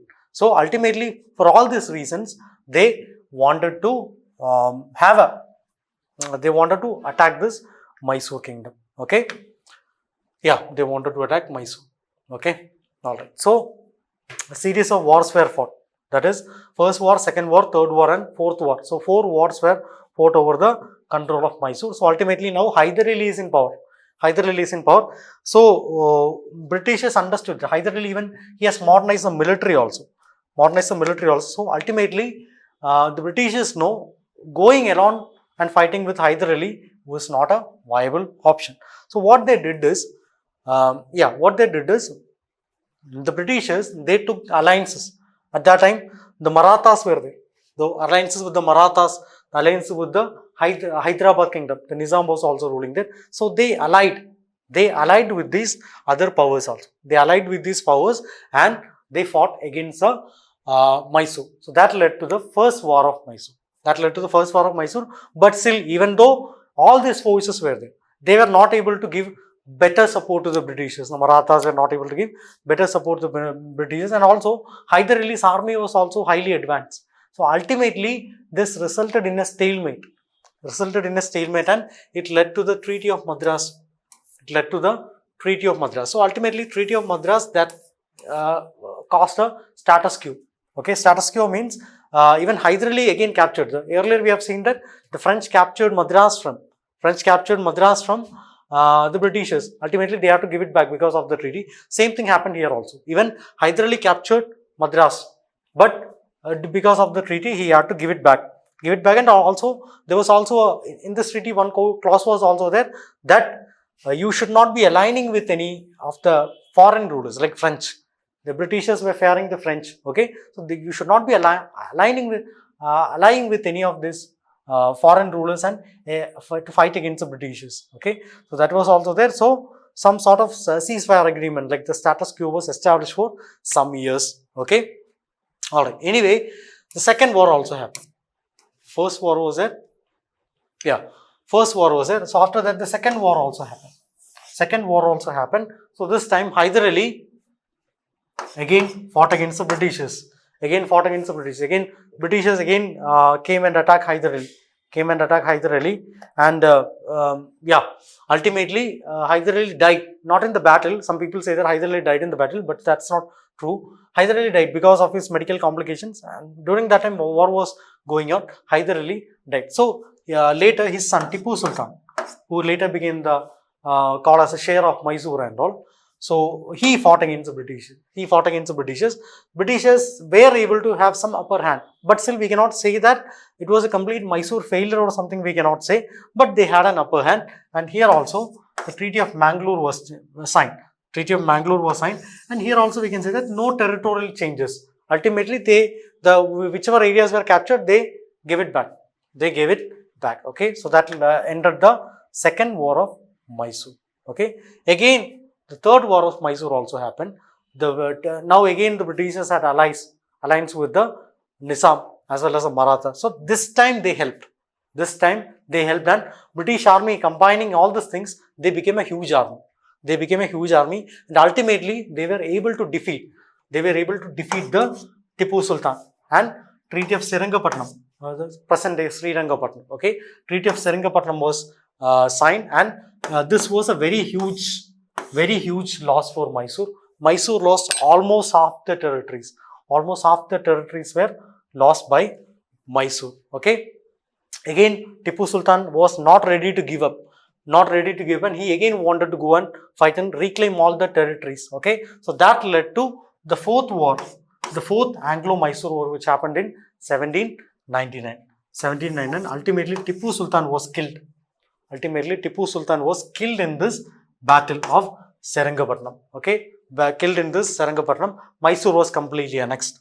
And again, here also, earlier who were ruling over this? The Wadaya dynasty. So this Wadaya dynasty was reinstated, same like Mir Qasim or Mir Jafar in Bengal. They were also a puppet Nawab. But ultimately, the Britishers had the control over this Mysore region. So what is the outcome of this? Now the south is under the control. The entire south, the Travancore is already an ally.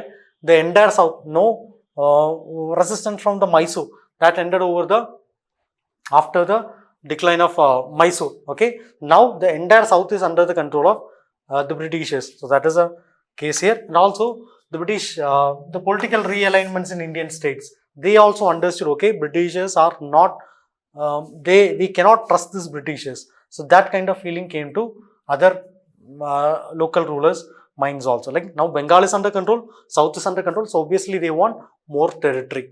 But still, Tipu Sultan became the hero. He became the Lion of Mysore.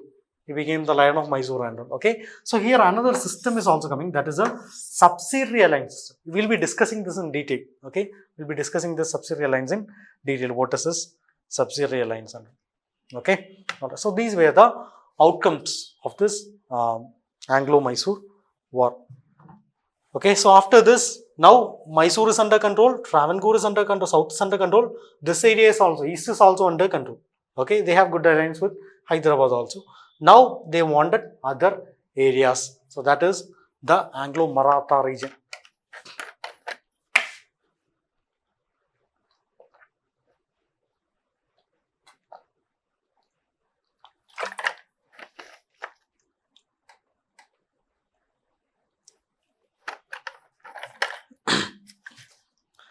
Alright, so now Marathas, once they supported the Britishers against the Mysore, but still now they want this central territory also. Why central territory? Because if they are able to control if they are able to defeat the Marathas, means they will be getting control over the Deccan region, they will be getting control over the central Indian region. So like that, half of India will be under the control of the Britishers. Okay, so that is why, so we can say that this Anglo-Maratha war is purely because of the British expansionist ambitions. Okay, earlier itself we have discussed regarding the Marathas. Like Empire was founded by Chhatrapati Shivaji. Later period, the Peshwas became prominent, and again it became fragmented kingdoms, or maybe fragmented territories under the Peshwas, Scindias, Holkars, Bhosles, and the Gaekwads in different regions. Okay, here you can see that different regions were under the control of different, like the Holkars, Gaekwad, Peshwas, Scindias. Everyone is having their own territory is there. Okay, all right. So what happened was, like Peshwa Bajirao II, so he was defeated due to this internal conflict. He was defeated, so he sought the alliance. Of this Britishers, and they have signed the Treaty of Bazaine. Okay, Treaty of Bazaine in 1802, and ultimately other factions, other than this Peshwa, other factions like the Holkars in there, they didn't like this, but still Britishers got an opportunity to interfere in the Maratha local politics now. Okay, and during this time period only, there was a succession dispute. Happened between the Madhav Rao, the Peshwa Madhav Rao. He died. So in his place, the succession dispute happened, and Raghunath Rao became one of the persons who is contesting for this, became the Peshwa. Okay, so Britishers backed this Raghunath Rao. He went and aligned with this Britishers, and they had a treaty agreement was there. Ultimately, they fought with the other Marathas. And that ended in the Treaty of Salbai. Ultimately, Britishers had to say that okay, everything will be same thing, and Britishers didn't support this Raghunath Rao also after this Treaty of Salbai. But still, Britishers got an opportunity to interfere in this Marathas. That was their aim also. Okay, so status quo was there, and they signed a peace agreement for 20 years. 20 years there won't be any war. So that agreement was also signed between the Britishers as well as the Marathas. Okay, and after that, in this time period only, so already we have discussed, like there was a Treaty of Bazaine. So this other Maratha chiefs, like the Scindias and the Bhosles, they didn't like this Treaty of Bazaine.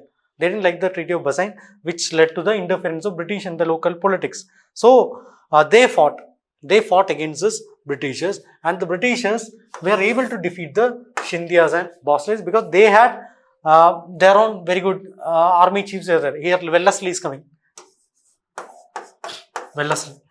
Okay, so Wellesley was able to defeat these Marathas like the Scindias and the Bhosles, and a series of treaties were also signed. Treaties of Diogan, series of Surji and Jagoan. So all these things resulted in the huge territorial loss for the Marathas. So now the British had almost all the control over the central and the western part of India.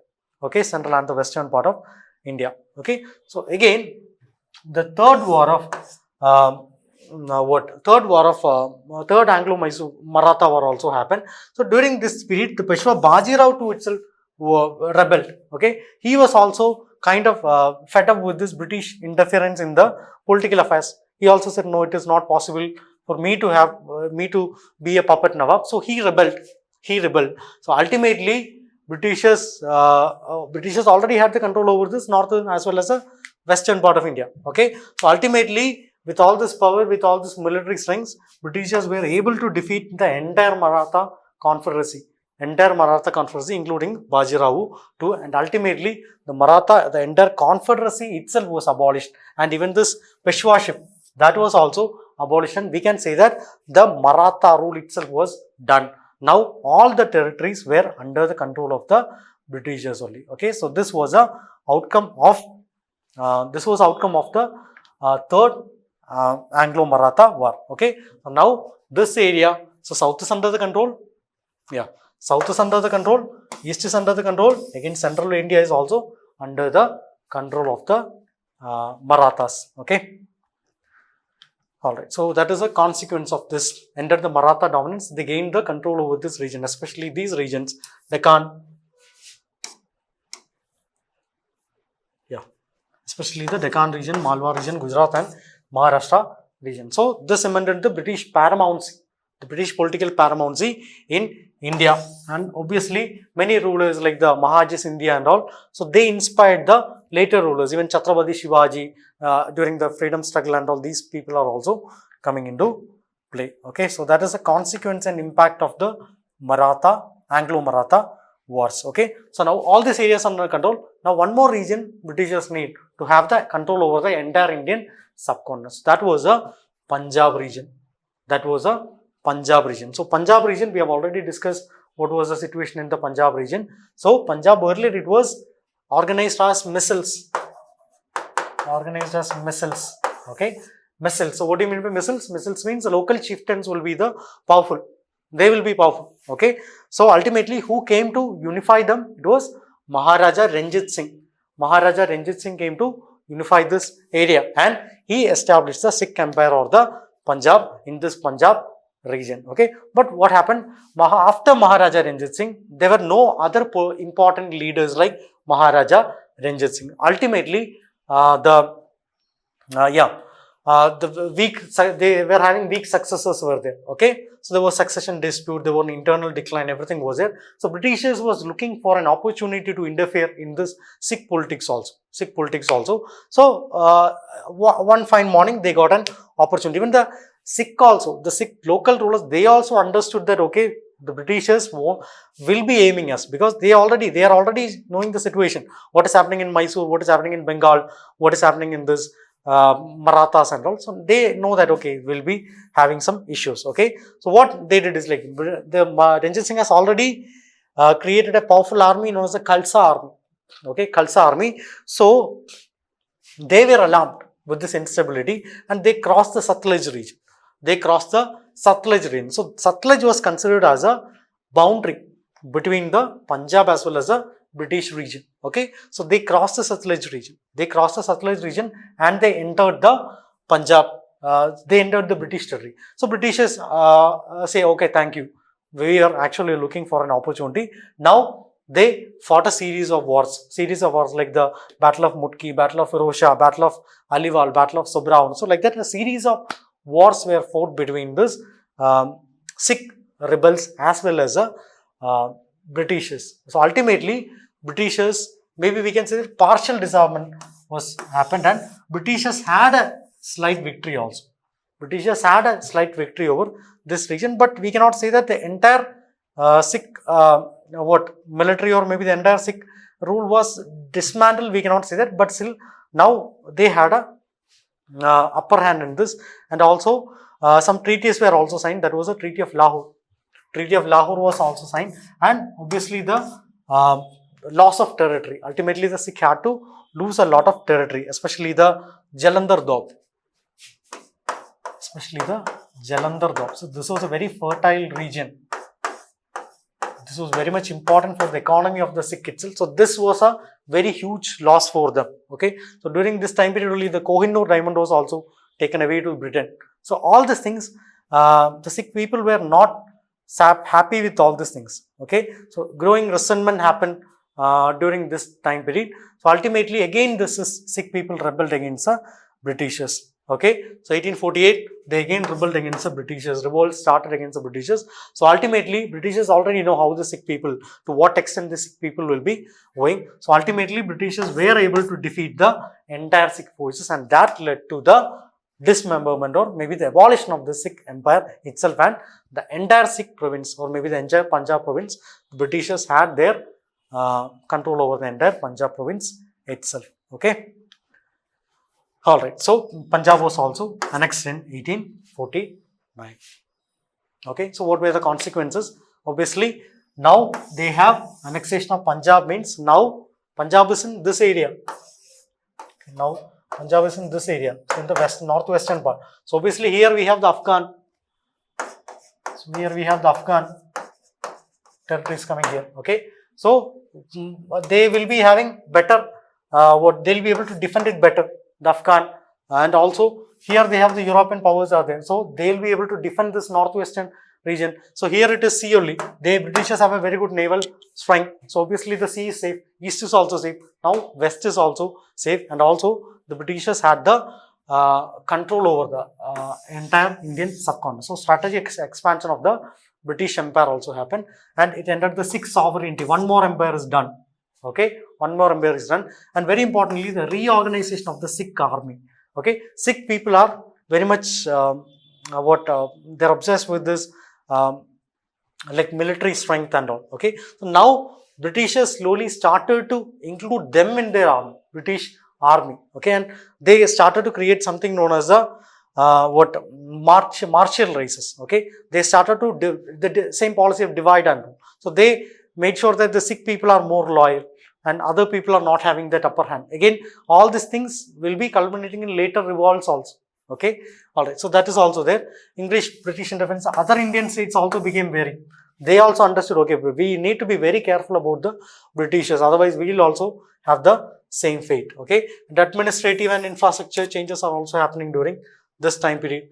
Like it was under the direct control of the governor. That kind of policies are also coming, and also obviously cultural and psychological impact, not just among the Sikhs alone, but among the other provincial states in India also, and also this Kohinoor diamond dust, that was also having some cultural impact was there. So that is also gone. So all these things created some discontent among the entire Indian people itself. Okay, all right. So now Britishers have control over the entire Indian territory. All right, moving on to next topic. So this is now we will be discussing two important policies which are brought by the British. One is doctrine of lapse and another one is a subsidiary alliance. Okay. All right. So the question: the British use both doctrine of lapse and subsidiary alliance not merely as diplomatic tools but as instruments of expansion. Discuss the objectives, implementation, impact of these two policies on Indian princely states. Okay. All right. So we need to understand what is this doctrine of lapse and what is this subsidiary alliance. Okay. So first, related to subsidiary alliance. What is the subsidiary alliance? It was introduced by Lord Wellesley. In 1798, it was introduced by the then Governor General of India, that is Lord Wellesley. So what was the purpose of the subsidiary alliance? They wanted, like the name suggests, subsidiary alliance, they wanted to ensure that they are having good alliance. They are having good alliance with these people, good alliance with the local rulers. Okay, so that was the main aim of this subsidiary alliance. Without direct annexation itself, they'll be having this thing. Okay, so according to this system, the Indian rulers will be forced to accept. The British military protection. Okay, British military protection means they'll be giving protection. Anyway, they'll be giving the protection, but now they are forced. Even if they don't want also, they'll have to accept this protection. Okay, they will be ready to accept the protection, not an issue, but it's not free. We'll have to give some money also for the maintenance of this British troops. So that is also another thing. So effectively, the Britishers will be having zero power. The local rulers will be having zero power in the military, and also they should not be forming alliances with other rulers without British permission.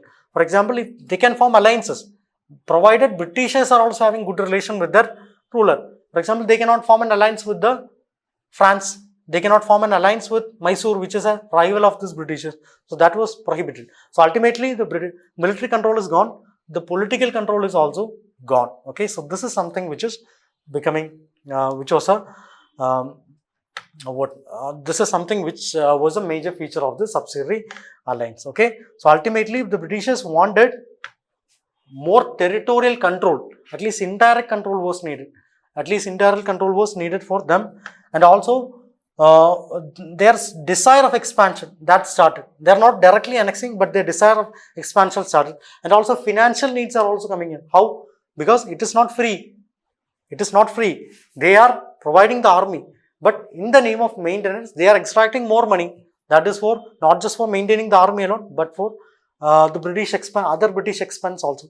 So that is also there. Okay, and also they don't want any other foreign rulers like the French to interfere in India. That is also one of the objective of this thing. Okay, ultimately, all these things led to the weakening of the Indian states. Okay, so you can see that which all were the states which signed this subsidiary alliance after the war. Mysore signed. After the war, this Maratha signed, Hyderabad signed, Awadh signed. So these were the states which signed the subsidiary alliance. Okay. All right.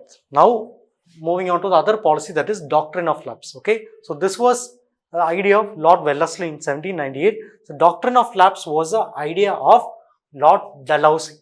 Lord Dalhousie. So he was behind the doctrine of lapse. His reign started from 1848 to 1856. So according to this doctrine of lapse, so whoever, in whichever princely state, there is no male heir.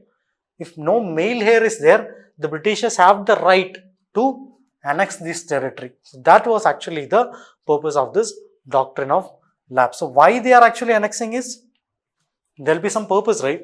So according to them, only Britishers will be able to bring in good governance. If no male heir, only Britishers will be able to bring in good governance. So that is why they annexed this. Okay, even they were not able to come up with a logical argument. So that is why, because if other if they are having male heirs, means how will they be able to have a good governance, and what is the difference? So that's what they are saying. Okay, so ultimately doctrine of lapse was something in which Britishers Britishers directly annexed the territories. Okay, earlier it was like the alliance only. The ruler will be there, Mysore, Travancore and all, the ruler will be there. But if they sign the alliance, means they have to have some financial transaction, the military control will be there. So like that, only it will be there. But here it is not the case. Here it is, they are directly annexing the territory itself. Okay, it was introduced by Lord Dalhousie, who was a Governor General of India during 1848 to 1856, directly annexing the princely state, lacking a direct male heir. Okay, all right. So what was the issue here? So this undermined the traditional succession system. So what was the traditional succession system? If there is no direct male heir, what will they do? They will be adopting. They will be adopting a male heir, maybe from their known families and all. They'll be adopting a male heir. So Britishers are saying that no, this is not allowed. This adoption is not allowed within this. Okay, so all these things made sure that British lost the legitimacy. Earlier, maybe we can say that it was subsidiary alliance means they'll be having the control. Ultimately, the political executive will be having the control. For the namesake, at least they'll be having the control. Okay, maybe they can say that we want to support them, we want to give you the more military control against external rulers and all. Now, even they don't know how to explain it. When the Britishers were not able to explain it properly. So ultimately, this lost the trust of this Britishers among the princely state. Okay, so that was it. So this is this is often perceived as a calculated move to consolidate the British power in this Indian subcontinent itself. Okay, all right. So we'll take it in bulk, both subsidiary alliance as well as subsidiary alliance as well as doctrine of lapse. So what were the consequences and impact of this subsidiary alliance and doctrine of lapse? So one is the loss of sovereignty of Indian states. Indian states will be losing their sovereignty. Okay, losing their sovereignty. So how? They are directly annexed. Okay, earlier also they have lost the sovereignty, but in subsidiary lines, but still now the completely everything is gone. Okay, financial burden. How? Because in subsidiary lines you have to give the money. So it's a financial burden on the Indian rulers, and also more political control from the Britishers. Started from subsidiary lines to doctrine of lapse. Okay, decline of indigenous military power. Now everything is under the control of the British military. Okay, even if you want to go for a war also, you have to tell the Britishers, you please come with us for the war. So like that way they have to beg. Okay, ultimately that led to the expansion of the British territory. Yeah, expansion of the British territory and influence, and all these things led to the resentment among not just Indian rulers but among the Indian other local normal Indian people itself. Okay, all right. So these are the two important policies which are brought by Britishers in this annexation. Now we'll see other British policies like the land revenue systems and all brought by the Britishers. All right. So see this question. Examine critically the various facets of economic policies of British in India from mid 18th century till independence. Okay. Again, economic policies clearly written like economic policies. Other policies means we'll have the acts and other education law, other military policies and all will be there. Here it is clearly written economic policies. Okay. So this was asked in UPSC Mains 2014. UPSC Mains 2014. Practice question. Colonial land revenue systems were designed more for British fiscal interests than for agrarian welfare. Critically examine the features, objectives and impact of these land revenue systems on the Indian rural society. Okay. Alright, so these are so we'll be discussing the important British land revenue systems during that period. We have three major land revenue systems. One was the Mahalwari system, another one was a permanent settlement system, and another one was a Rothuwari system. So Mahalwari, permanent settlement system and the Rothuwari system. Okay, so permanent settlement system was in the eastern part of India, like the Bengal region, Bengal, Bihar, Odisha region. A Rothuwari system was in the southern and the Deccan region, Bombay and Madras. Mahalwari was in the northwestern part of India and northern part of India like Punjab and UP region. Okay. Alright. So we'll discuss all these revenue systems in detail. Alright. So first one is a permanent settlement system. Permanent settlement system. Okay. So this was introduced by Lord Cornwallis. So he was a governor of Bengal during that time period in 1793. Okay, all right. So what is this system? So permanent settlement system had another name is also there. That is a zamindari system. That is a zamindari system. Okay. So here the peasants will be there. The bottom spectrum, the peasants will be there. Okay. So above them, zamindars will be there, and above them, the East India Company will be there. Okay. So this was actually the system. So ultimately, this is for tax collection only. So the peasants have to, ideally the peasants have to pay to the Britishers. Okay, so they have to pay to the Britishers. So how will the Britishers collect the revenue? So for that they have created this intermediaries. So zamindars were intermediaries. So peasants have to pay to zamindars. Zamindars have to pay to British East India Company. For example, the East India Company, it's fixing 50 rupees. It's fixing 50 rupees. Zamindars have to pay to East India Company 50 rupees for this land. So what zamindars will be asking the peasants? So they will be asking maybe 200 rupees. They will be asking 200 rupees, four times the land rent. Okay. Ultimately, they will be collecting 50 rupees. They will be getting 200 rupees. They will be taking 150 rupees and they will be paying only 50 rupees. So this intermediaries became exploiters. So this is what is permanent settlement system, or we call it as a zamindari system. So here the land revenue is fixed. No revision is there. Land revenue is fixed, and this led to a rise of a new class known as a zamindari class, or maybe earlier also they were there. Now they became more powerful. Okay. So that was zamindari system. Next one is a Rothuwari system. So this was in the Bengal region. Next one is a Rothuwari system. So here the zamindar is not there. Roths means it's a peasants. So they will be directly paying to the East India Company. So this was actually the idea of Lord Monroe. Lord Thomas Munro and also Captain Reed. Thomas Munro and Reed, Captain Reed. So they were behind this idea. So direct tax collection from the Roths. Roths means it is peasants. Roths means it is peasants only. Okay, so direct tax collection from the Roths is happening during. So what is the issue here? Even though the intermediaries are not there, the Britishers itself is acting like an intermediary. They are acting like an intermediary because instead of asking 50 rupees here, they are directly asking. They are directly asking 200 rupees. So again, this is ultimately heavy burden. Heavy burden. Without intermediary itself, they are actually having heavy burden. So that is the issue with this Rothwari system. Even though the technically the system is good, but implementation level without intermediary itself, they were exploiting the farmers. Okay. Next one is a Mahalwari system. Okay, this was prominent in the northern part of India. Okay, so this was something which is an idea of Lord Mackenzie and Thomas Bird. Okay, Lord Mackenzie and Robert Merton's Bird. Okay, so what is this Mahals? Mahals means it is villages. Mahals means it is villages. Okay, so villages. So how these villages will be part of it? So here the unit was peasants. Here the unit is villages. So here peasants individually have to give it to the British East India Company. So here they will be fixing a revenue for the villages. So who is responsible for the village, the collection? It will be the village head. Village headman. They will have to collect the tax from the villages and they will have to give it to the British East India Company. Okay. Alright. So here also it is revised.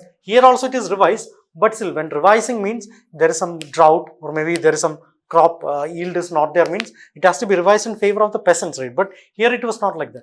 Revised in favor of Britishers only. Both these systems. Okay, maybe we can say it like Mahalwari is a combination of both Rothwari as well as a permanent settlement system or the Zamindari system. Okay, so here what is the problem here? The village headman, they have to collect it. So ultimately, it is for individual peasants, it is not fixed. Ultimately, they have to give it. So they will be collecting more. Sometimes even if the cultivation is less also, they'll have to collect more. Ultimately, the target has to be achieved. So ultimately, this led to issues with this village hetman and the people. And also the institution of this village hetman also declined because of these things. Okay. Alright. So this is actually the British land revenue systems. So what were the impact? One is increased peasant exploitation. How they are getting exploited? Because high taxes. So high taxes will be there. So ultimately they have to pay the taxes. So where will they go? They'll go to the money lenders.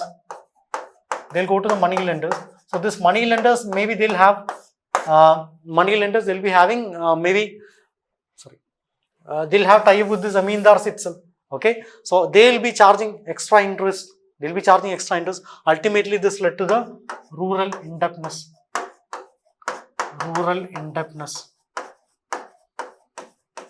Okay, rural indebtedness, and also mostly the zamindars will be absent. Absentee landlord system will also be there. So why? Because zamindar sometimes won't be there. So absentee. What is the purpose of a landlord? Ultimately, the landlord should be collecting the tax and also he should be giving it back. He should be giving it back to the people. Or maybe the maintenance of this what field and all these things also has to be done. If the landlords are not doing that, sometimes landlord himself will be hiring another agent and he'll be giving commission to them. So that is also there. Erosion of the traditional village institutions. Earlier, the peasants will be having ultimate control over the cropping system, how to cultivate, what time to cultivate. Now that has also gone. So that's also erosion of the traditional institution. No investment is happening in this. Land. So ultimately, the yield will be low. Yield will be low means tax collection. How will they pay for the tax collection? So that is also another issue. Okay, indebtedness and land alienation. We have already discussed this. Social stratification. How the new class of zamindars are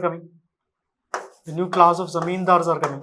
So again, this led to social stratification also in this region. Okay, so that's also another issue which is faced by these people. Okay, alright. So these were the impact of the peasants and the rural economy. Okay, alright. Next, we'll discuss another important principle, I mean another important policy which was, another important study which was brought by Dadabhai Naoroji. Dadabhai Naoroji, he is known as the grand old man of India. So he brought the theory that drain of wealth theory. Drain of wealth theory. So what do you mean by drain of wealth theory? Drain of wealth means Britishers are extracting the wealth from India. Britishers are extracting the wealth, or British policies are extracting the wealth from India for their own benefit without giving anything in return. So this is drain of wealth theory which was brought by the grand old man of India, or Dadabhai Naoroji. So he introduces this theory in his book Poverty and Un-British Rule in India. So this is actually the statement which he has given. The British were exploiting India's resources and transferring them to Britain without adequate compensation or reinvestment into the Indian economy. So this is what he has said. So he himself has told some mechanisms of this economic drain. So what were the mechanisms of this economic drain? One, revenue extraction. Revenue extraction means what? Excessive land taxes. Land taxes are excessive. A huge amount was collected as a land tax. That's one reason, and everything was sent to Britain, not even investing a single penny in India. So that's another thing. Trade exploitation. So here something known as the one-way trade flow is happening. So how one-way trade flow is happening? Because India will be providing the raw materials at a cheaper rate. They'll be collecting the raw materials from India at the cheaper rate. They'll be taking this to Britain, and they'll be processing it, and finished goods they'll be sending it to India, and this will be expensive. Okay, so they are collecting raw materials at a cheaper rate, transporting it to Britain, making finished goods, sending it to India at a cheaper rate. So this is a one-way trade flow for the benefit of only British people. Okay, so that's what he said. And also home charges. Home charges means whatever money they are collecting from India, so that were used to fund the British official expenses only, like the giving pension to the British officials, and maybe for British infrastructure, for all these things only, only for British comfort, this is being given. So that is home charges. Okay, and all these things led to deindustrialization of India, especially the handicraft sector. Okay, handicraft sector. So that was deindustrialization was happening. Traditional textiles, because they go to Manchester, they'll make it in Industrial Revolution was there. So they'll make it cheap there and they'll bring it here. So people will buy the cheap ones only, right? So here it will be costly. So ultimately that led to the deindustrialization also. Okay. Alright, so we'll stop here. So we have covered almost almost maybe 25% of our topic, I guess. Okay, so next we'll have the British legislations will be there, and also we'll be slowly moving towards this revolt of 1857, and also after that what happened, administrative changes after that, and also the rise of modern nationalism also. Okay, so like that we'll be moving on. Okay, all right, so that's it for today. Thank you.